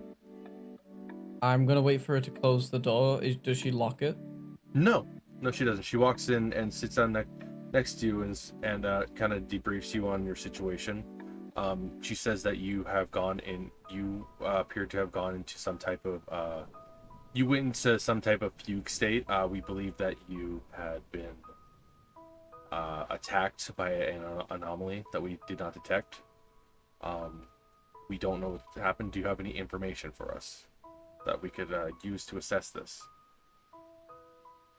Door's wide open, by the way. So there's people outside. There might be. You don't know. Well, the door's wide open. They're asking me about shit, and everyone who is like talking to me in the past. I should say, people in the past haven't shut the door on you either. They just came in, as if normal. I wouldn't say the door's like wide open. Like they open the door and just shut the door and like give you your privacy and everything like that. Like normal doctor attire. The only thing that was different is that Whitaker would have Whitaker, wouldn't have needed to close the door. She could have just taken you anywhere she wanted you to be and just dropped off your body. Just somewhere in the desert, maybe, so that you had no access to water. It just didn't matter. You know what I mean? Yeah. The other one, you have no idea. The only time that you remember was that she pulled a knife on you really, like, inhumanly quick from nowhere. She was sitting there studying with a pen, and then she had a knife at your throat, and you woke up. Can I summon the blue baby? Can you? Yeah, you can. I'm going to ask the blue baby to write down in my notebook whatever Harper says. Whatever happens to me. You do that. All right, what do you say to Harper? I'm gonna say. I'm gonna wait for Harper to ask about the dream. If it's Oh no, she just asked you if there's anything that you could report that would help them find out the anomaly that hurt you, that attacked you. Because it's uncharacteristically that you showed so much fear or something. Very calm and careful about things. I'm gonna say then I saw the Scarlet King.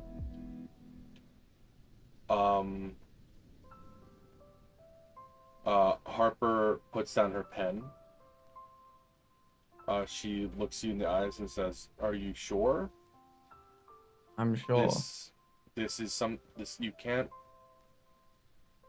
can't not know about. There's this, you have to be absolutely sure that's what you saw. You can't, there's no doubt in your mind." There's none. I know what I saw.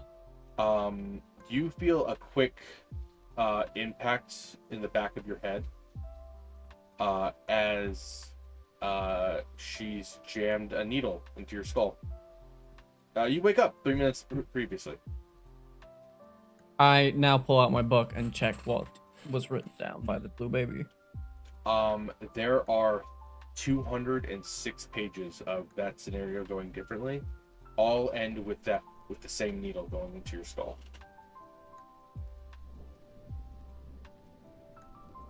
All of them are her asking maybe a few more and few less times if she's sure that you saw the Red King, the Scarlet King. A few times where you tried to explain to her that this is happening and that you know that she's going to stab you. There's a few times where even you beg her to just let you explain what happened beforehand. You get through all of it. She says that she then thanks you for your dedicated service and then shoots you in the head instead of stabbing you.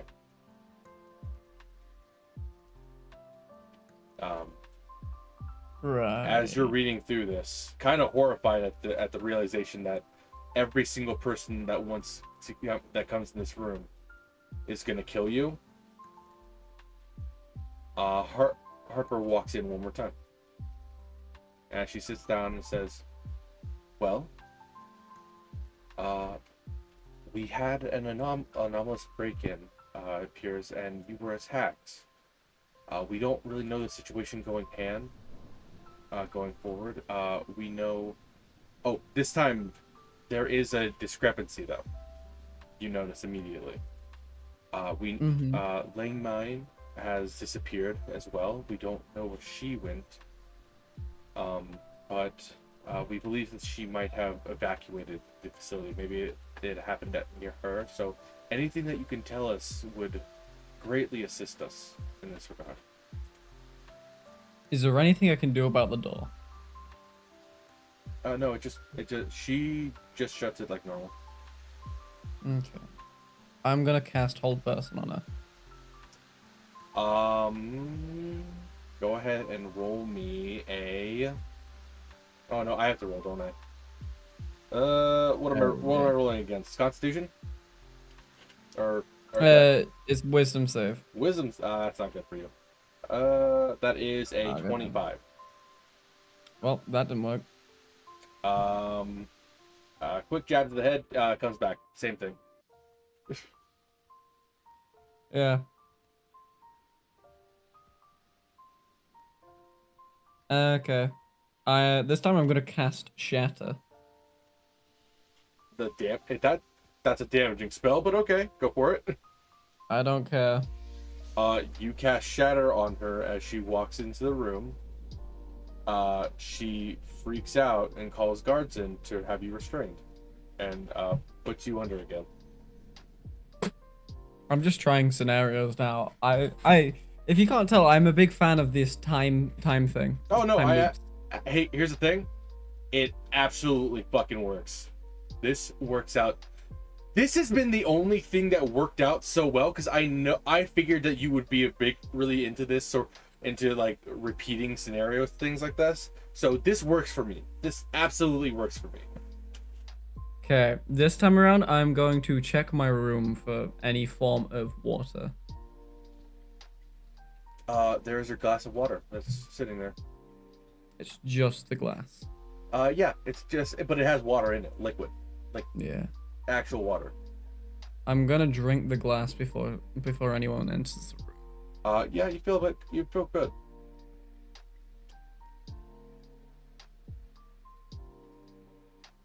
There's nothing else I can do with that. Okay, who enters this time? This time, let me see the chart. Oh, Dr. Whitaker enters the room this time. Because you said you drank the glass of water, right? Yes. Oh, Alright. I see. Yeah. Dr. Whitaker enters this room. Small things. Small things. Yeah. There are other scenarios, but you've only actually done 3 things so far that could lead to other people here. Yeah. She comes in and she says, "Right, well, how are you today?" You don't pull out your book, right? No. Okay, cool. It's like, "Right, well, how are you today?" Yeah. A bit boggled. Oh, hey, we heard you went through a rough patch there. Uh, yeah, seems like an anomaly attacked and must have got you. We're glad to see you doing well. Do you have Do you any know what information? anomaly it was? No, not at the moment. Do you have any information for us that might I'm be able to gonna. help us catch it down? Is the door closed? This time, no. The door is actually ajar. It seems like she went to close it, but she didn't. Also, you notice that it was locked, but it didn't close all the way, so it doesn't matter. Could I tell the blue baby to close the door so it locked?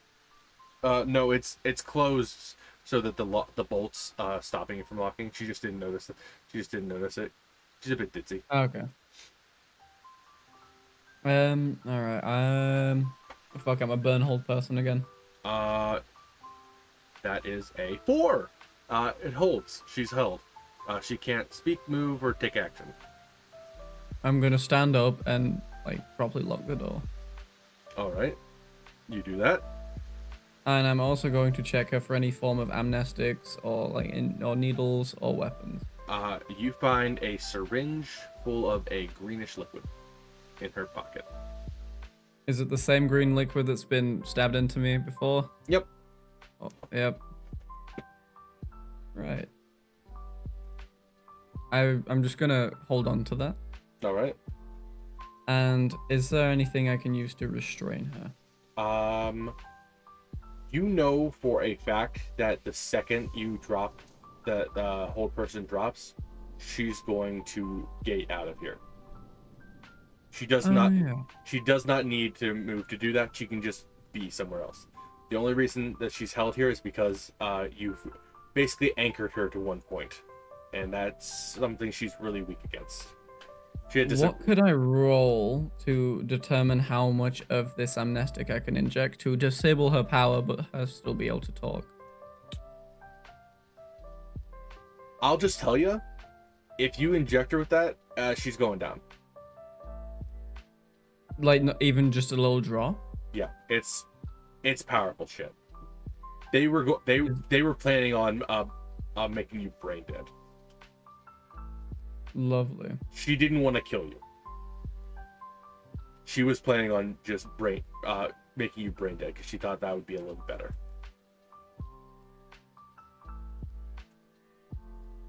Forbidden knowledge. I want to talk. Yeah. She is like the one person that you could probably catch that if you let her talk, she'll just immediately go and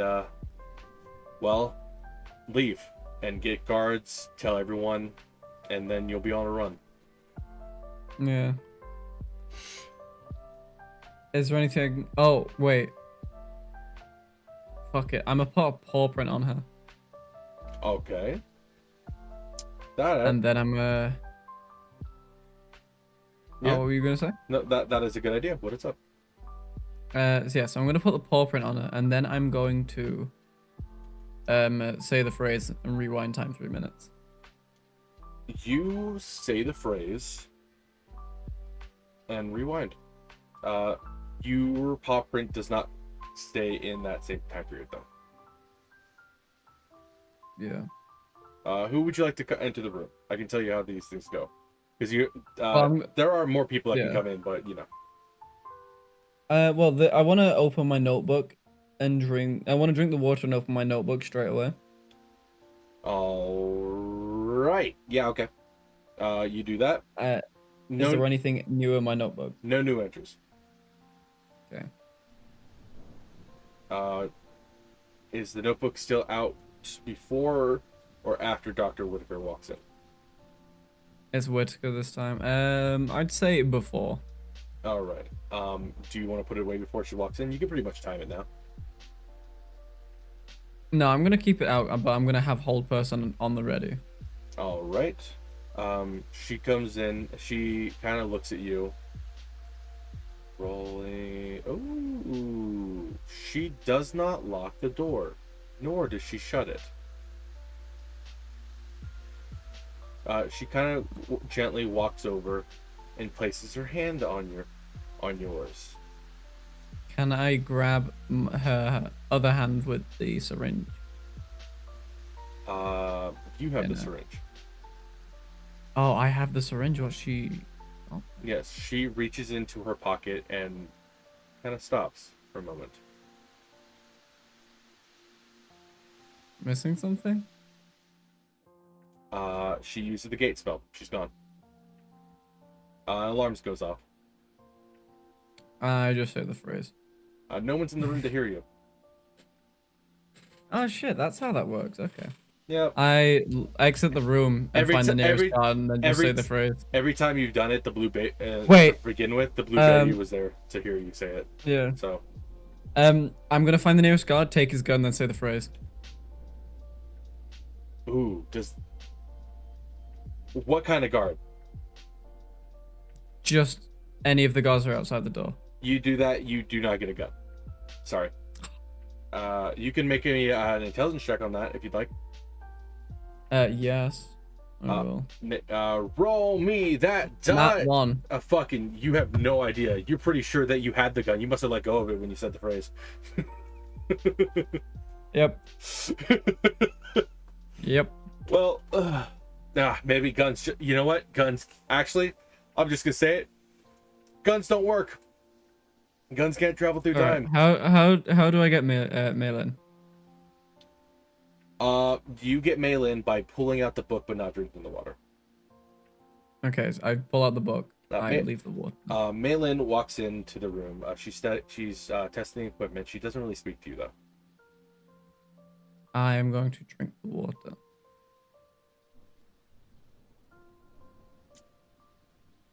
All right, so you drink the water. Nothing happens. Okay. Are you trying to get a scenario where more than one person answers this? No, I'm just seeing what would happen when I do things. Oh, okay, that's fine. That's fine. Yeah. Could I Arcana check Malin? Yeah. Give me an Arcana check. That is a 12. 12, you say. Yeah. I need a time save. I haven't done that for a second because we haven't really rolled anything. Okay. You get the feeling that she is fucking packed with mana. In fact, she gets the idea that you just mana checked her. Huh. Yep. She in fact says, do you like what you see there? I mean, I didn't expect a scientist I've barely ever heard the name of to have so much mana. Oh, you barely heard my name. Well, don't flatter a girl on the first time you meet. She reaches out her hand. This has never happened. Is it like a handshake? Yeah, this is a handshake. I shake her hand. She says, my name is Dr. Lynn. I am the head researcher on the, current head researcher, unfortunately, on the improvement machine, as it were. Down in the basement. The old doctor retired, and his daughter just doesn't seem to want to have anything to do with it anymore. I've heard of the machine. Oh, have you now? She takes a seat and kind of just like starts pulling out her own notepad. Ever the study, this one.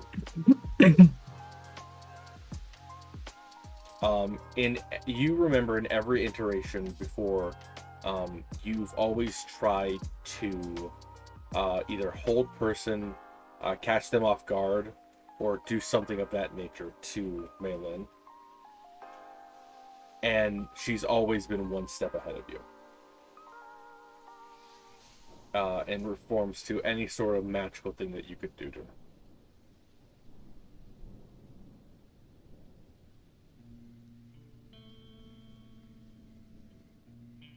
But this is the first time she's actually just sat down there in that chair. Yeah. I'm gonna ask her then. Why is a scientist under the jurisdiction of the improvement machine in my hospital room? She kind of stops writing for like half of a second. A normal person wouldn't be able to tell this. You've gone through a few days though. She looks up at you and says, "Well, you see, we had an anomalous break-in. Some things were stolen, and some other things were, how should I say, tampered with. You're the only one that was actually attacked, though. So we're hoping that you might be able to give us some ideas on the subjects, as they were." Objects? Yes. What objects? There was an anomalous gun that was stolen from one of the guards, that special infantry guard, as well as it says here, and she pulls out another like clipboard off of her hip. It says a pair of running shoes that allow you to climb walls.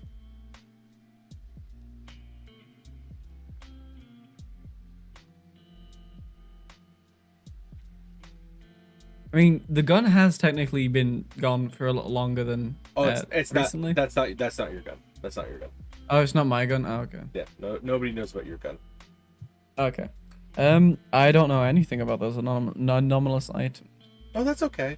We're just trying to get some identifications. Maybe did you see anything that the perpetrator or anomalous entity might have I mean, done? I had a run-in with the old man. The who? He's dead. Who is your father? Your father's dead? Is that? No, never mind. What is the old man?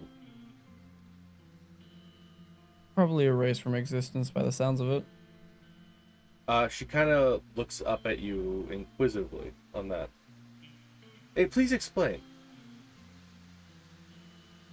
Well, you know, the guy who, like, comes out of this black corrosive liquid, is a fan of pain and suffering and fear. You know, like the whole femur breaker machine is literally just dedicated to him. That old man. We don't. Is this a new anomaly? Is this what attacked you? It's not a new anomaly, but it was what attacked me. For the most part. She says something into her radio. To get us. She asked for another researcher, with more documentation, filing stuff, and a recorder to come in. And she begins asking you questions about the old man. I imagine at this point you would just go through the login breakdown of the old man that you know. Yeah, I'll just go through the file I've read on the old man. Yeah, and she's like, "This is interesting. We don't have this in our system."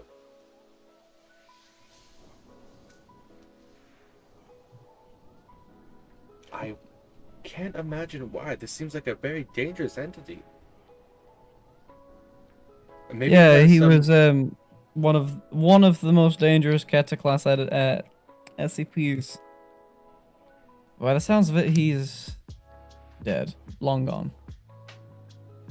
Returned to the soil, you could say. That's incredible. Well, you're lucky to make it out alive. I would almost say you're lying, but we have no reason to distrust you. You've never lied to us before.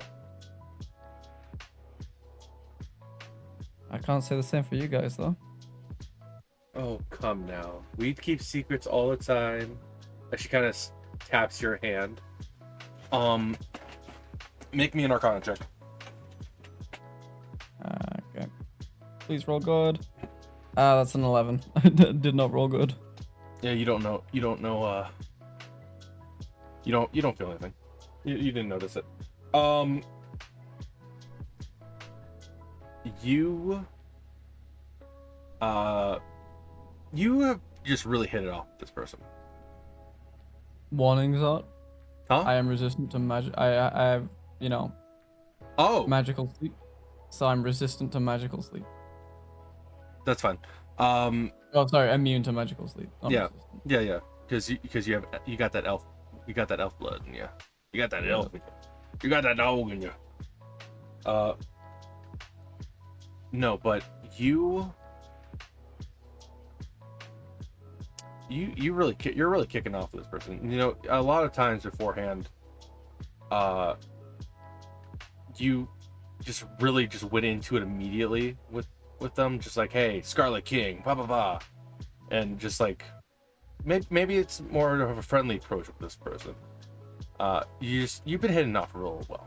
That's what I'm trying to say. What you're trying to say is a cast charm person on me? What I'm saying is you're down to the effects of the friend spell. You can't. You don't want to lie to this person anymore.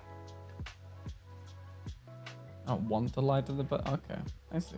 You don't want to. You can, if you think your life's going to be in danger, which it definitely is. But you don't want to. Yeah. But they wouldn't know that you know that your life's in danger. Yeah. So, yeah. She just was like, so is there anything else that happened while fighting this entity? I mean, other than the fact that for some reason he was able to copy abilities, which was not logged before. Abilities. Interest. Well, is that it? There's nothing else that might have happened? No, that's everything.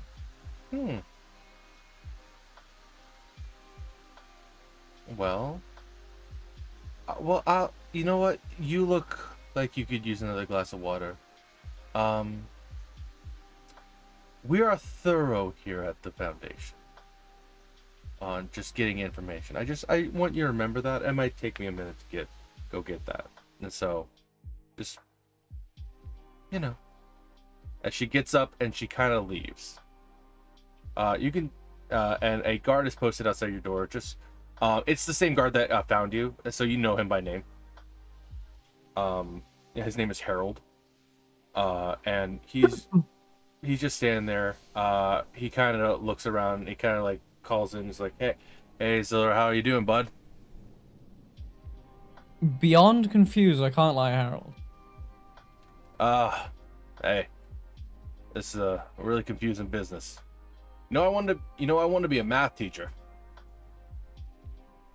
Why did you saw Bigfoot? Bigfoot. Yep. You know what? At least I've been there. Yeah. At least seeing Bigfoot doesn't get you killed. Oh yeah. There's some real wild things out there, buddy. Yeah, you tell me. You feeling okay? You've been acting. Yeah, when I found you, you were just scared out your damn mind, man.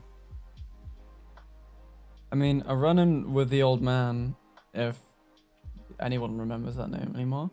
No, I was standing. I was standing out the door. I was listening. That sounds intense, man. He feeds off fear, so fear is like his number one thing. Oh well, then he had a hard time coming at you then. He did. He actually did. Yeah, kind of like killed him. Oh, damn! Good for you. You need anything? What's the dimension? You need anything? Water. Very appreciated. Maybe a good fucking barrel of Gumi's alcohol. After this whole shit show. He kind of looks around, and just is like, "What's that? You feel unsafe? Well, let me come in and do a perimeter check on the room." He comes in and he kind of pulls out of his shirt a flask, and he puts a little bit in the cup that's next to your thing, and he dinks the cup with you, and he takes a little bit of a swig. And Yeah, I'd neck it back. Just don't tell anyone. Yeah. Oh well. He's like, he puts his thing back in. The insurance like, this area is secure. You don't need to worry about it. We got you. Yeah, I if there's anyone I can rely on, it's definitely you, Harold. Apparently. And he kind of looks confused at that a bit, but he feels good about it, and he kind of walks out. He's like, I gotta do guard rotation. Stay safe, Harold. Stay safe. No problem. It looks like the next Maybe guy's a bit of a hard ass, so he might give you a little bit of trouble. you know, don't give up on the math teacher stuff. You know, this job only leads to dead ends, and no. Hey, I get those dead ends are not the best one. I don't know, but I'm enjoying myself as much as I can. Weird shit's happen, and I like that. Weird shit does happen, but at the end of the day, I think I'd take being a math teacher over dying multiple times. Yo, weird guy. Okay. Anyway, see ya. Another guard comes over, takes his place. This one seems to have a bit of a aura to him a little bit. At a second glance, you notice that it's his gun. His gun has a bit of an aura to him. It's a sidearm. I'm Arcana checking his gun. It is finally an 18. It is an anomalous gun. You don't know the properties, but you know it is anomalous. Could a history check? See if I maybe know anything about the gun. You've never seen the gun before. Have I? Is it like not even a logged SCP? No, not even a logged SCP. And actually, in fact, it's definitely not a logged SCP, which is the utmost strange thing. Wait, can I look at his boots? Yes. Or his foot? They appear to be some type of anomalous thing too. But as you look at them, you can't make out what kind of boots they are.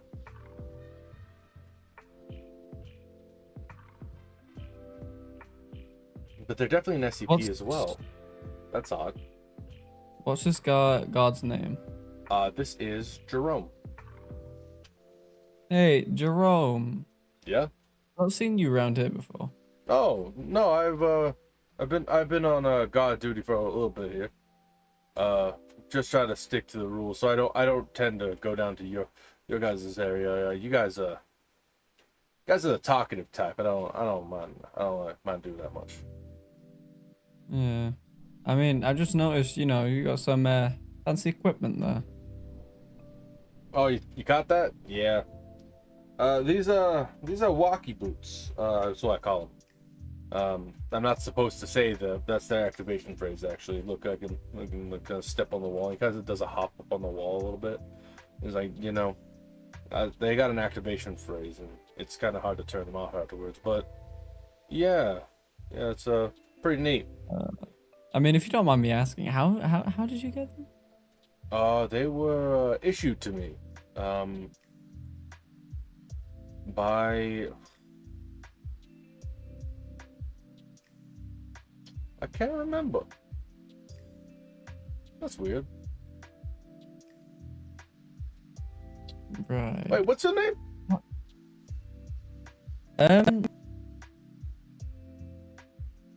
You'll find out when.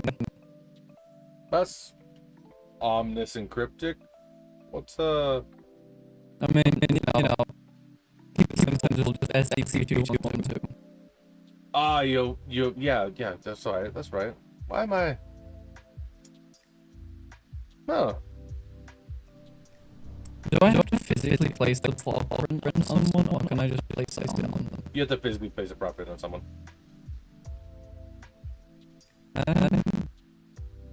Okay. Yo, it was nice to meet you. Hold my hand out, just shake his hand. He goes over and is like, "Oh yeah, you too, I guess." And he shakes. I place a plot print on him. That's fine.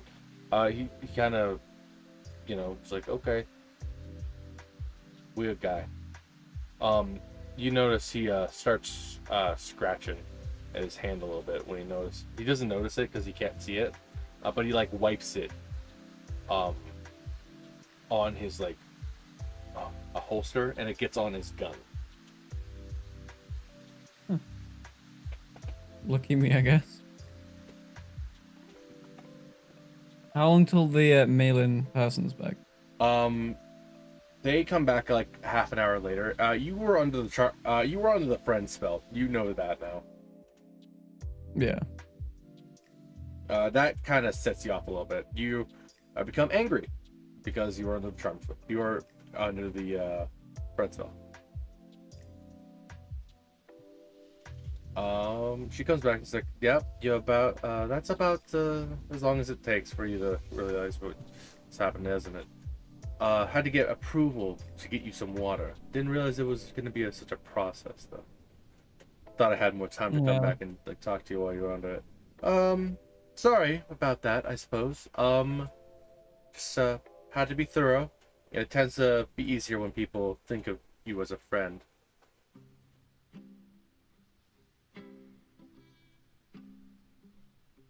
Yeah, sure. We'll go with that. I can see you're still upset. That's okay. Well, here's your water. I'm gonna go log this SCP, I guess, into our database as safe. Well, now What were the SCPs again that you were missing? we're not missing anything. Were you missing SCPs? I don't know. I heard that there was some stolen SCPs. She pulls out her she pulls out her notebook and says, "What ones were they?"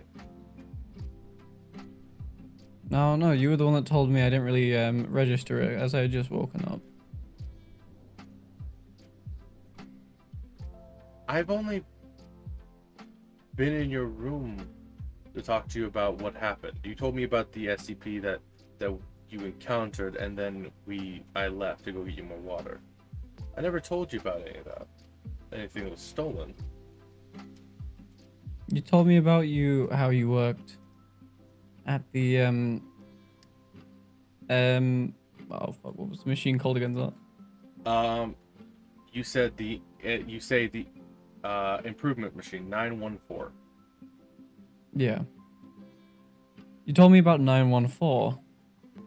As you say that one now, everything kind of glitches in a little bit. You didn't say 914. You said you now realize that you said you worked at the facility.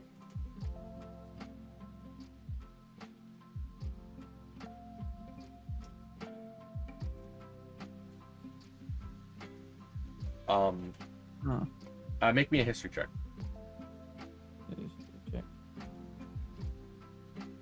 That is a fucking 7. That's enough. I'm just gonna give this to you. You realize that this is another play. You've played through this before. Somehow you died in the last one, and you don't remember how. I'm gonna check my book. You check your book.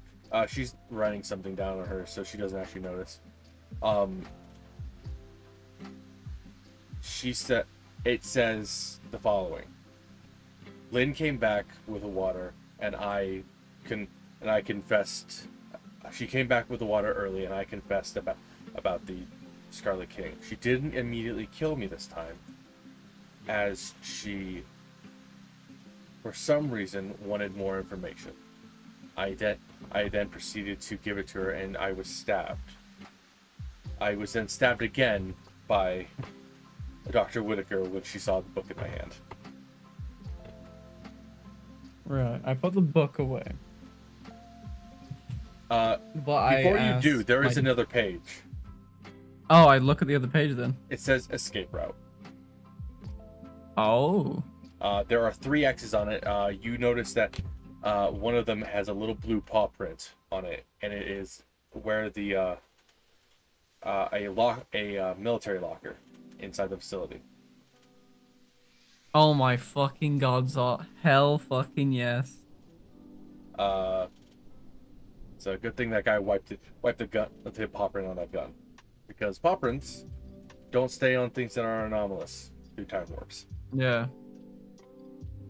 All right. Yeah. As McLean leaves, you see a note in your thing. It says, "When Gerald goes to leave, ask to follow him to the restroom. Ask him to take you to the restroom."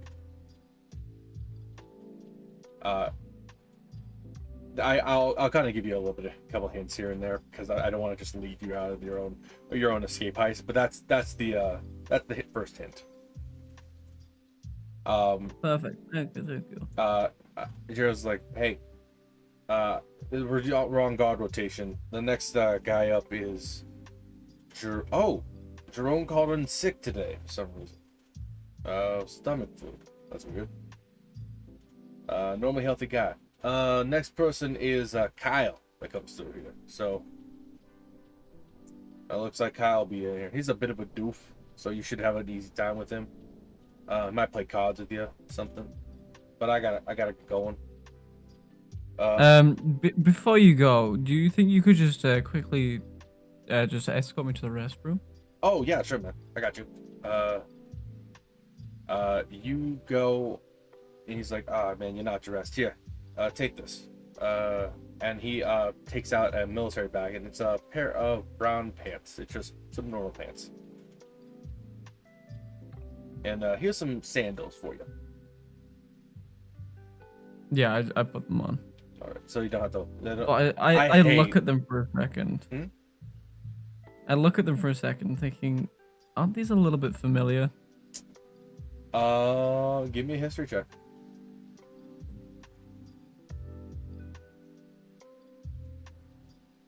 12. No, not that you can place your finger on it.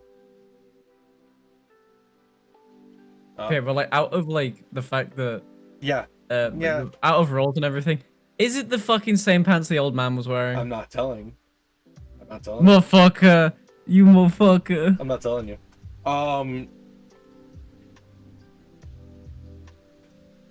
You go through. You go to the bathroom. You take a leak. Everyone's got to pee at some point. Gerald has his back turned to you. He's just texting on the phone.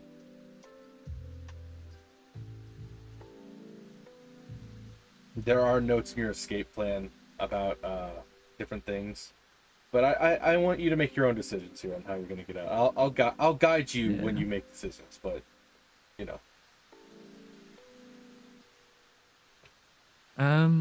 Okay. Now I'm in the bathroom. You are in the bathroom. You took a with piss. Access to water. You do have access to water. What would I need to roll to severely dilute the amnestic? Like just a single drop. What would I need to roll to know how much I could dilute it so it would only knock someone out? That'd be intelligence with a chemistry thing. You would have a disadvantage on intelligence save. Okay. I don't want to fucking punch Gerald. Gerald's a good guy. The bigger they are, the harder they fall. I'm gonna look in the mirror and see what the reflection is. It's you. You look like you're pretty banged up. You look like you haven't gotten nutrients in a while. Yeah, you kind of look decrepit. Place my hand on the mirror. You place your hand on the mirror. That happens. Does it go through? It does not. Okay. I'm gonna drink as much water as I can and like kind of splash my face and everything. You do, and he's like, Gerald kind of is like, doesn't even look up from him, just kind of texting. He's like, "Oh man, I bet that feels good for you, man. I know how much you miss it. You miss like taking showers and stuff. They're opening up a swimming area for you here soon. I would look forward to that." I hope so. They don't give me water anymore. Yeah. I didn't even do anything. I'm not like xilra. I don't fuck about with my abilities. I just want water. I know, man. they gotta be cautious. They gotta yours as it happens to just be a really dangerous one. Keep telling them, give you bottled water. Get you like one of those air up things I've been hearing about. I think they smell like shit. Yeah. But that just me. I mean, from what I've seen, I don't think they work at all. Yeah, that's fine.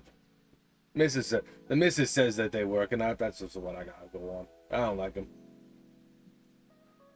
Fair enough. I don't mind myself some bottled water. I've dealt with much worse. You've been as I'm talking Yeah. to Gerald, I'm just looking around the bathroom to see if there's anything of use to me in here. There is a trash can. It's a tin trash can. It looks pretty heavy. That's the only thing that's not really bolted down or anything. I'm gonna look into it. It's empty. Some paper towels in it. Yeah. Right. I'm gonna just walk up behind Gerald and just tell him sorry in advance. For what? And I'm gonna knock him out. Roll to I'm just gonna say you had double advantage because he's not paying attention, and he trusts you. So, you land a really good blow on the back of his head. Didn't see it coming. Falls like a sack of bricks, like a sack of potatoes. If I like healed it, would he instantly wake up or would he still be knocked out? He'd instantly wake up, yeah. But you didn't. You knocked him out. You didn't do any like serious damage. He's just unconscious. Yeah. You're a strong anomalous guy. You just whacked him in the back of the head. I'm gonna put him in the I'm gonna put him in the big tin trash can. You're gonna put him in the big tin trash can? Yeah, and then I'm gonna cover the top of him with like paper towels so it doesn't look like he's in there. Doesn't really fit in the trash can, but oh, I thought you said it was big enough. It's like a big tin trash can like you'd see on the side of the road. You don't have those in no. Yeah, it's about the same size as a normal trash can that you'd have inside your house. It goes up to about your waist. There are stalls in the bathroom though. You can put them in one of those. Yeah, I'm just gonna put him in a stall. I'm gonna set him up so it like looks like he's shitting or some shit. Got it. And then I'm just gonna lock the door from the outside. Got it. You do that. I also like take his phone and just write a note on his phone saying, "Yeah, sorry if that hurt. I needed to get out." You do.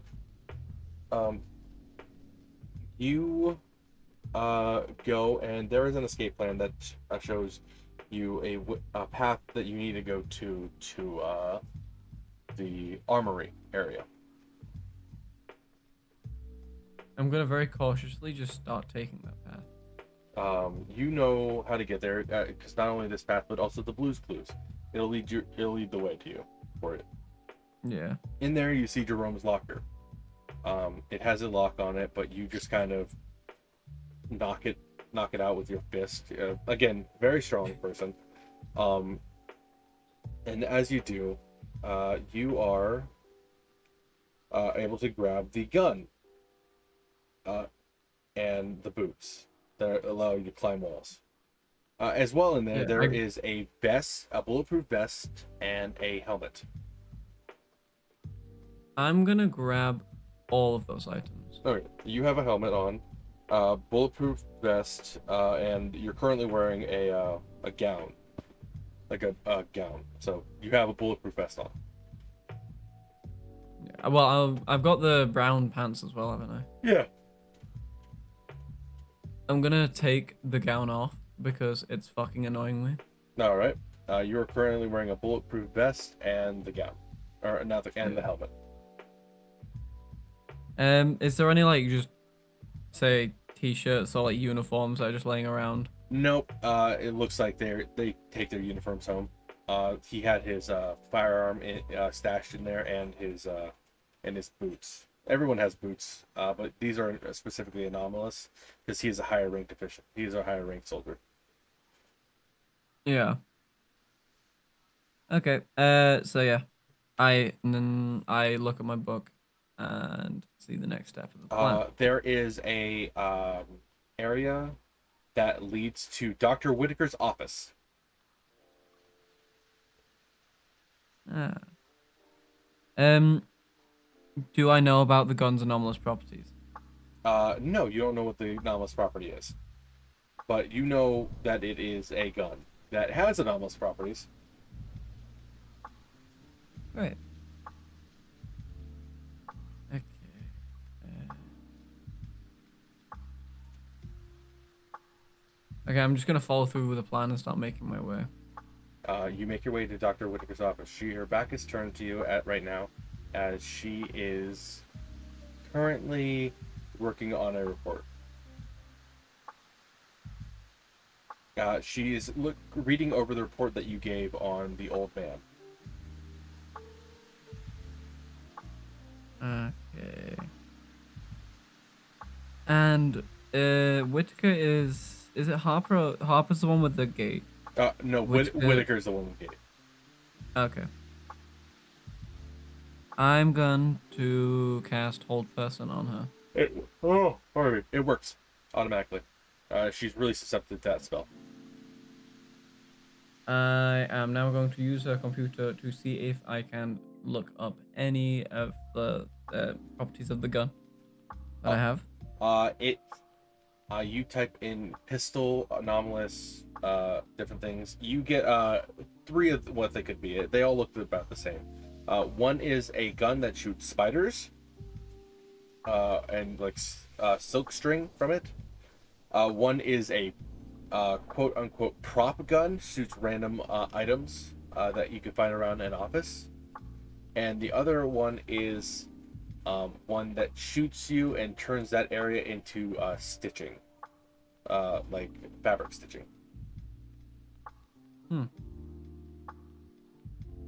Is Whitaker's office soundproof? It is not. Okay. And can Whitaker talk when being held? They cannot. They're full. You know for a fact that if you do not hold their full person, like full concentration on that spell, she will just leave. Whitaker is a bad person. No. But she's definitely going to try to kill you. She's done that about 306 times now. Fuck it, we ball. I'm gonna inject her with the amnestic. You jab her with the amnestic, and she goes limp. Cool, I'm gonna release Hold Person on her. She falls. She just falls to the ground. Cool. I don't care. There you go. She's killed me like 8 times. No, she's killed me like fucking 200 times. Yeah. Fucking hell. Yeah. Kind of pisses you off though, right? Yeah. Like, I'm gonna take her level 5 access card. She does have that, yeah. You take her level 5 access card. And now I also have full access to her computer. You do have full access to her computer. I'm going to search for the dead man's file. Sorry, the old man's file. It's just the one that you gave. You can see it like verbatim. It's everything that they told you was in there. Can I look for any potentially deleted file? Yes, actually. There is a file on you that was in the process of being deleted. Huh. I'm gonna read it.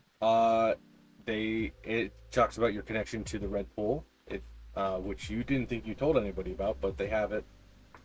There's a possible connection with you to the Red Scarlet King, as well as a connection to you with something called the Boiled One. That you don't have. There is no information about it. It just says the Boiled One in it. You click on the hyperlink and there's nothing there. You go back and it's gone again. You can sense the glitch. Something happened that just killed you. As you look at your notes for more information, it says Harper's about to walk in the office. You know that there's 2 doors in this room. Which one would you like to point your gun at?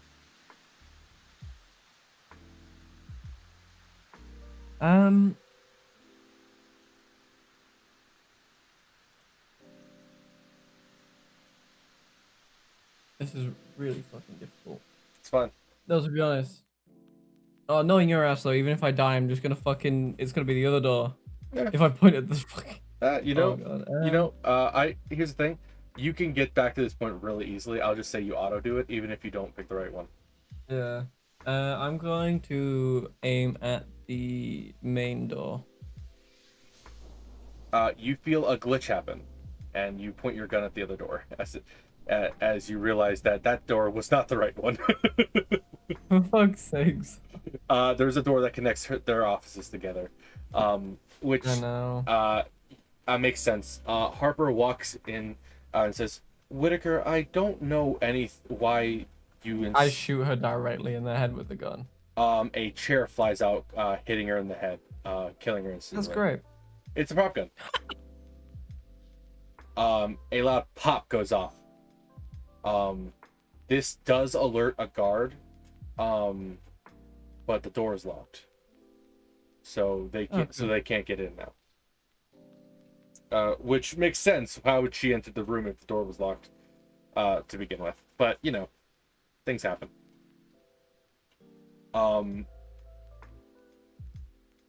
How angry is xilra right now? He has died hundreds of times. You look in your book, it looks like it's near thousands of times now. There we go, thousands of times. And I'm sure he remembers at least a couple snippets from every single one. You remember every single one of them. Oh my god. You know exactly how you died. To the point where you're just your memory starting to fade in and glitching itself, so that you can just keep going. Your own brain is forcing itself to forget things now, so that you can just keep going.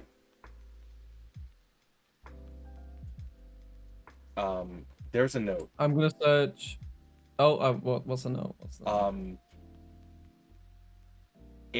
It just says the unkillable lizard. Section basement level 3. Is that where I have to go? There's no other information. In fact, that's where the last entry ends. I am going to search Harper's body. There is a level 5 access code, as well as a stamp with a redacted symbol and with a 5 and a redacted symbol going through it. There is a lapel pin on there, as well as a box with a bow on it. It is a little. It has a note to Dorothy. Oh. I'm just gonna leave it on the desk. Well, could I open the box without damaging the box and making it look like it's opened? Yeah, you can. I'm opening the box then. It is a bracelet. It seems to have an anomalous power on to it. Is it the fucking communication bracelet? Yeah, it is. Yeah. Okay. Yeah, I just closed the box back up. I don't need a communication bracelet. Fuck these guys. Honestly, well, what's good at communicating with a dead person? Yeah. It looks like she's wearing a similar one. Yeah. You go through and you know that after a careful examination, there is a path down here where your guys' beds are, to an elevator that can go to section 3. And with your level 5 access, you can get there. Yeah. To be honest, I don't even have to be cautious. I could just walk around. No one knows I've just murdered 2 of the higher ups. No, they don't. I could just walk around. Yeah. Also, I had an idea. Yeah, what's up? I'm gonna take the communication bracelets Fair enough. because like you can tell me if it doesn't work this way. They only When you talk communicate into to the those. brace, They only communicate to those 2 bracelets. yeah, I'll and preface. you talk into that bracelet, and the noise comes out of the other bracelet, right? No, it leaves a message Uh, so that it doesn't immediately, it like you test that you speak into one, it vibrates, and then the other one goes off, and you like kind of touch it, and then it happens, and then your voice comes out the other side. So it'd have to be an interactive thing. yeah, I was gonna use it as like a Batman like fucking signal thing. Yeah. Where you use it to distract them and sneak past. No, that's a good idea. It just doesn't work like that. Yeah. Right. Prop gun is fucking amazing. Yeah, I'm glad you like it. You get to keep that, by the way. Oh fuck yeah! I'm gonna throw so many chairs at people. You can like permanently after this, you can add prop gun and the spider boots of spider climbing to your inventory. Hell yeah. Yeah, but that's neither here nor there. Yeah. Okay. I am going to just make my way, just calmly, as if nothing's fucking happening. I'm gonna take the helmet off. Yeah, you take the helmet off. I'm just gonna take it off and hold it, like, because I'd look weird with a helmet on, but I'm just gonna have a helmet off. Yeah, just it. Shirtless with a life jacket on. That doesn't, or with a bulletproof vest on. That doesn't abnormal to anyone. You go through. I'm an SCP. It doesn't. Yeah, you go through. People are kind of like looking around. Somebody heard a gunshot definitely go off, but there's been no alarm, and no one really suspects you yet. I imagine when somebody did see you leave Harper's office, but there's no blood on you or anything, so they just assume that things are fine. You close the door behind you. You walk through, and you actually see Gumi and Zua. And walking down the area towards you. And then a glitch happens. Is there anything? They kill me? I'm checking my notebook. There's no notes. It just says I'm sorry in it. You hear a guard yell back and say, "Stop him." And then another glitch, and you're walking towards Zua and Gumi again. I'm gonna look at my notebook. It just says it over and over again. Is that just me realizing I have to kill them both? Yeah. I think that's a fair, astute assessment. I'm shooting a chair at Zua. They wave at you, just out of, not realizing anything. A guard says something. You hit Zua with the chair, and they're gone. You know that Zua probably was the most dangerous one of the 2 of them, and they had the least amount of hit points. It was a fair assessment that you go for them first. Gumi's horrified. Gumi's horrified, and all they can do is just prayer bead. Well, they have their bat on them. They just don't use it because they don't like do like 1-to-1 combat. But they look at you in horror, assuming that this is some sort of prank. But they look back and see Zua's dead.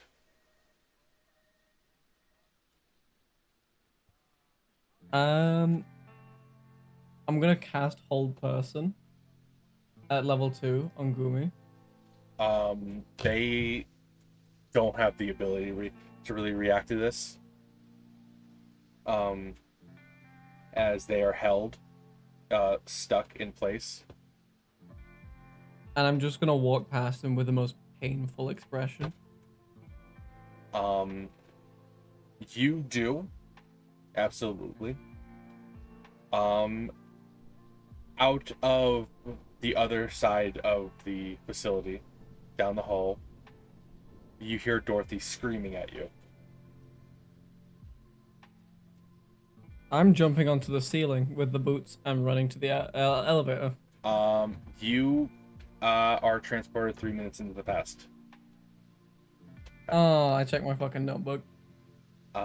You realize there's a bit of confusion as it kind of looks through you.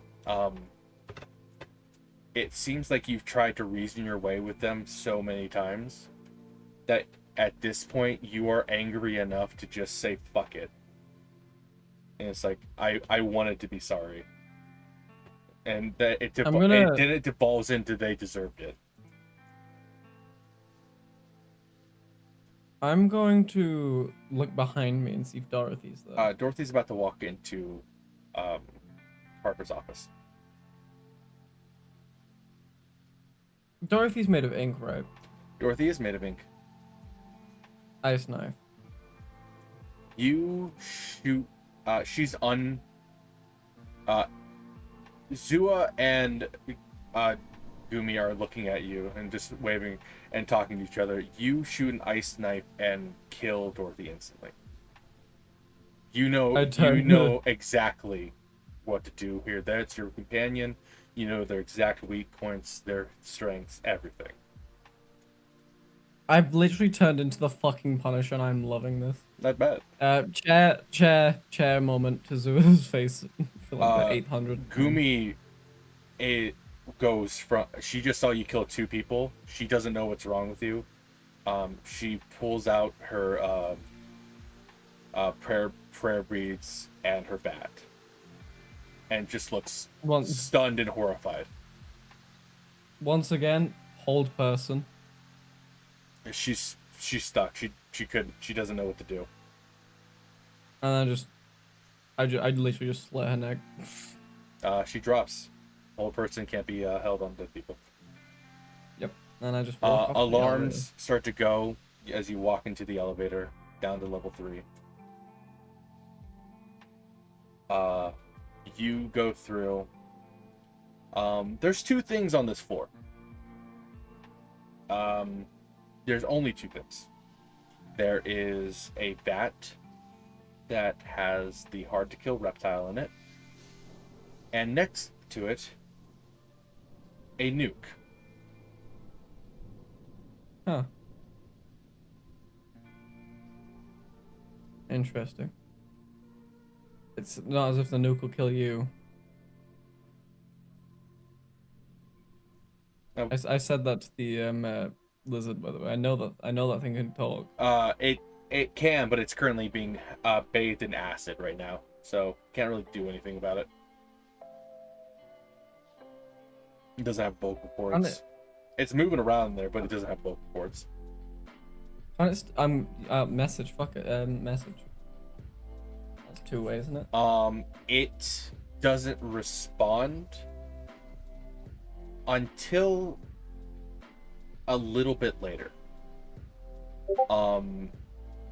It asks you how many times have you died now? Tens of thousands, millions.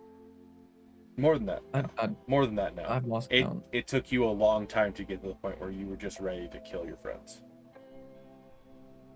But you feel a sort of kinship with the anger that's going through.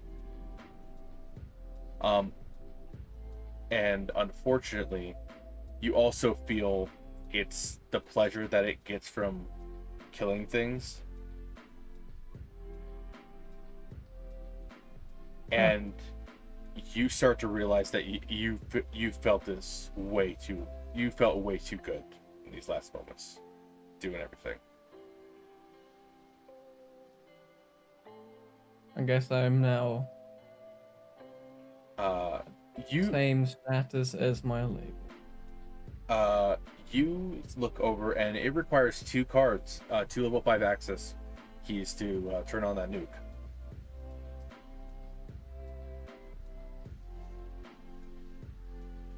Is that my escape? Just nuke? You don't know. That's your option. You have the lizard, you have the nuke. And I have my book. And you have. There are no more entries. This is the first time you've gotten this far. This decision is yours. What do you want to do here? I'm gonna release the lizard. You start to drain the acid inside the thing. You're putting base inside the container as it starts to rapidly regrow its limbs and skin back, tearing through walls, causing the facility to go on immediate shutdown. You just kind of sit back and let the thing cause as much chaos as it wants. It escapes through the entryway as the room begins to fill with fire trying to compress it. You don't get burnt at all, but that does happen as well, because that's how they try to contain it with fire. Because it doesn't really do well against regeneration with fire. Isn't his whole thing like adapting though? Yeah, but the fire is just the one thing it doesn't really adapt to well. Yeah. So that's what they've been using to contain it. It leaves the facility. You know that there's still people here though. There's actual blood dripping from the ceiling at this point, by the way. I'm going to go back upstairs and I'm gonna look. Just carnage everywhere. Is McLean anywhere to be seen? Nope. What about? I'm gonna go to the room where McCracken is in. You mean McLean? Yeah, sorry, McLean. McLean's missing. Oh, of course he's missing. Yeah. If McLean's missing, that means I'm Arcana checking. You can cast magic right now, yeah. I got 21 in it as well. Yeah. There's no anchor here. In fact, there's not really much of anything left here. Just a lot of blood. I'm gonna go through the facility and see if I can find see if Gerald or Harold is still there. You go to the bathroom where Gerald was. It's been destroyed, demolished. She's dead. But you do see something else. There's a mirror, and it is pointing at a pool of blood on the other side of a river. I'm gonna walk through it. You do. And as you do, you have a little bit of a glitch again, as you are standing in front of the nuke with everybody's keys in your hand. You are covered in blood this time. I'm checking my book. What book? You don't have a book this time. You go through and you look around, and there's the severed hand of the blue baby in your pocket. That's it.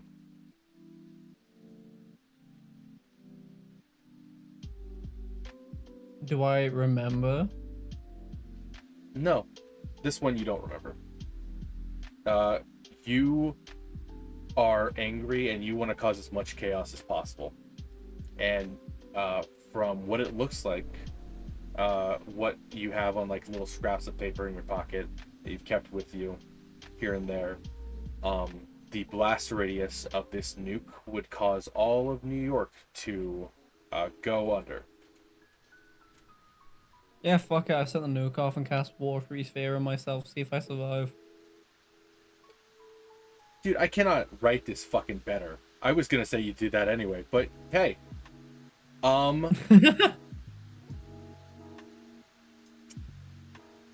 You...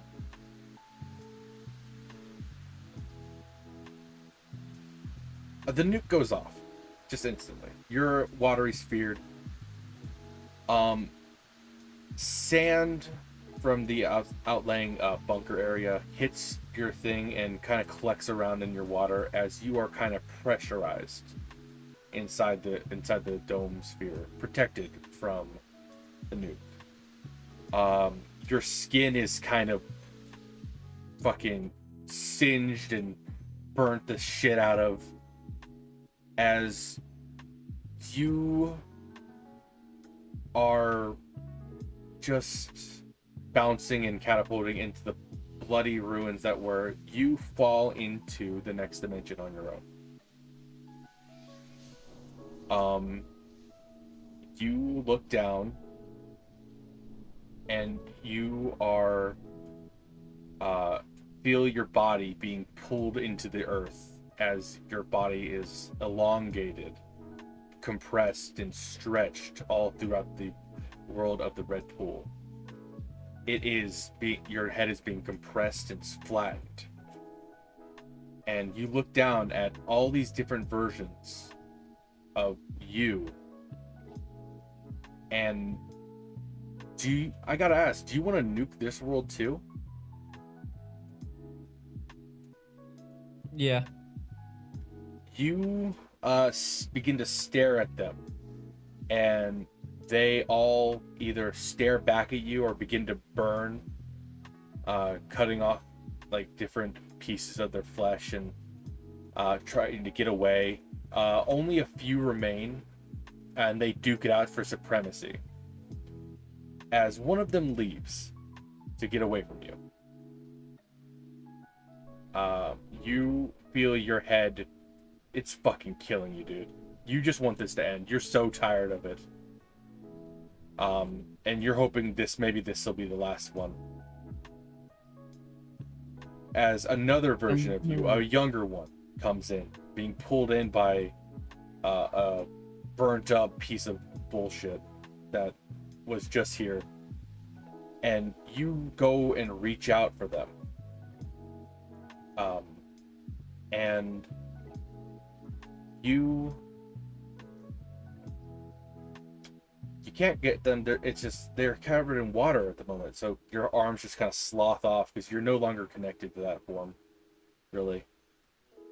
And Yeah. as the other one goes down, you're like, well, fuck that guy. That guy's clearly just about to die. I'm gonna eat him real quick.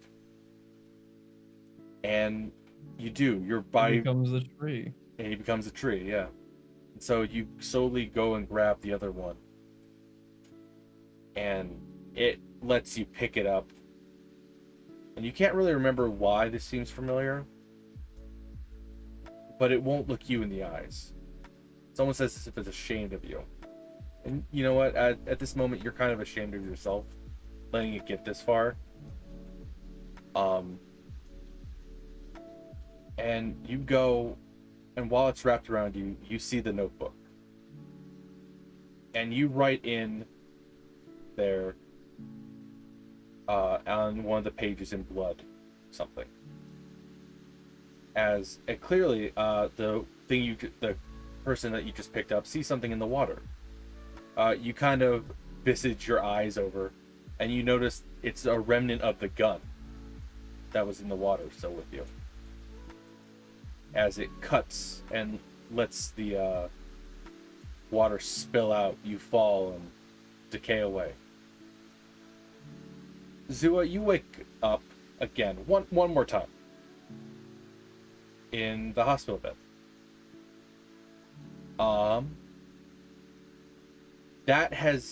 Everything has happened. Everything that just happened to you still.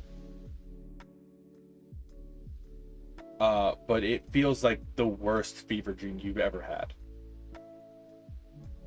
Your heart's racing, you're freaking out, and this time, a young lady comes into the room, and she puts her hand on yours, and she looks at you in the eye, and she goes, "Shh, it's okay, what's going on? What happened?" And you feel a wash of energy come over you. She's casting calm emotions on you, trying to get you to stop being so upset. And as she does, you kind of calm down and relax a little bit. What do you say to her?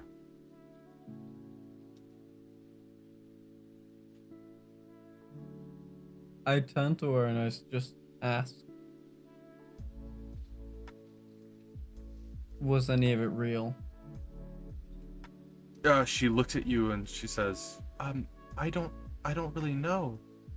Um, I don't know what you're talking about, really. You were apparently attacked. Do you want me to go get somebody else? No. She just, I'm gonna pull out my notebook.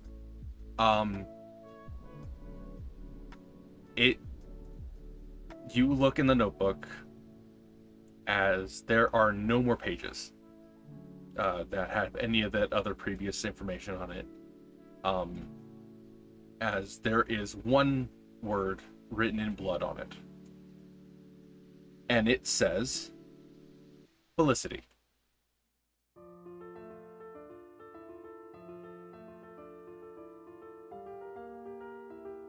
Okay, I close my notebook and just place it on the table. It stays. Stays? It does. Yeah. It stays this time. You're weak. You can't really recall it back. You've gone through a heralding experience. Yeah.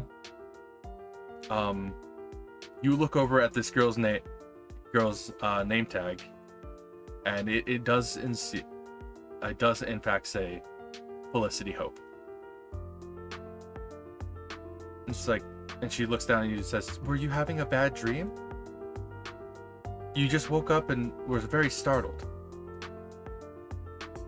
I don't think it was a dream. Do you need me to get you anything?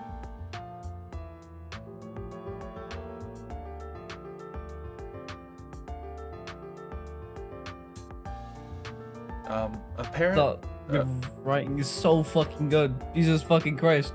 Thank you. I appreciate it. I worked really hard on these. I can tell. Yeah. She goes over and she's not wearing a normal like uniform really even. And she looks down at you and she says, well, I have some news. Unfortunately, it does look like you were caught getting into a personnel file of one of our directors, and you had an amnestics placed on you. You were cursed for a little bit. Do you want me to take care of that?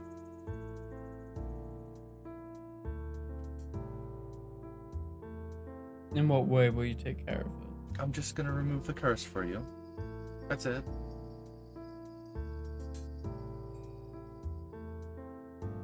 Can I give her permission, but then Arcana check to see what spell she'll do? Yeah, sure. Let me roll the Arcana check. Fuck that. Lucky reroll, please. That's fine. I don't think a 12 will fucking work. Dude, I could guarantee you can only get a 20 and it'll work. I've burnt 2 luckies. I don't want to burn another. You were almost done, so I say burn the third. Fuck it. All right, burn the third. I only got this guy does not want me to get the secret ending. You not get secret ending. You lose on the alien ending. She leans down and she gives you a kiss on the forehead. Everything that you've just I have it written down. 12,384 deaths that you have had from all your multiple copies, all of your multiple run-ins with Whitaker, your friends. All of that is not erased, but it turns into something else. You now have the ability to shape matter and mud to go into the red dimension at will. Oh my fucking god! You can pull things in with you. Did I just become basically the old man? Always have been, buddy. Yeah, I fucking didn't tell because I fucking know the pants, bro. Yeah. You were the old man. You were the boiled one. I'm the boiled one. You were all the trees on the in the red dimension, or in the dead, or the red pool, or the blood pool. Everything. That was you. Somewhere you feel a little bit lighter. You're like your soul's been cleansed, really. Just, you can't really tell why, but it seems like you don't feel angry anymore. You realize that everything that you did was caused by just literal, you went insane. It took a lot for you to get to the place that you were. So rest knowing that you're not just teetering on the edge of killing all your friends and family. Yeah, it took me dying 12,000 plus times. Yeah, to nuke the fucking world. Yeah. And become the fucking K-class end of the world event. All they had to do was kill me 12,000 times. As she looks at you, it's like, there you go. No more of that Red King of that Scarlet King nonsense. As she like kind of pats you on the chest. I just stare at her, like, kind of fury and shock in a mix. As you do, she actually disappears. Like, you know how sometimes in movies that people just like go? Yeah.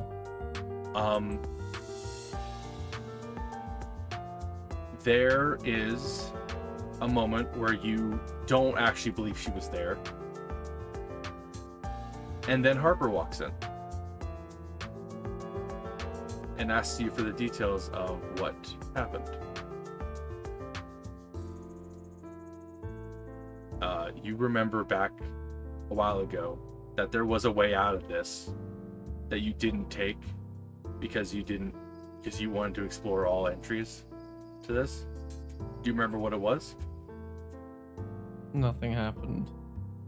That you had a bad dream. Just a dream.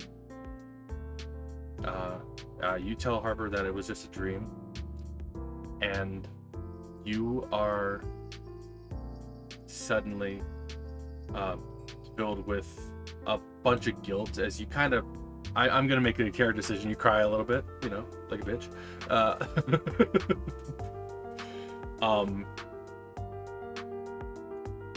And then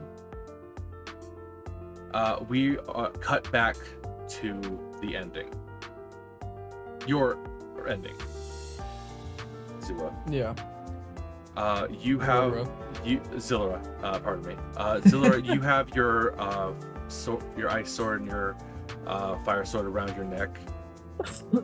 And as you are about to slice through your neck, because what the hell's the point? You faced death so many fucking times. Who cares, really? A horrifying astonishment comes upon you. Didn't the last one you see have cuts around its neck? Well, looks like I gotta go finish a loop and start a cycle. So, you know, just in the between, don't forget to like, comment, and subscribe. Maybe check out the links in the description, because the story does not end in the way you'd expect it to. And that cycle must be continued one way or another.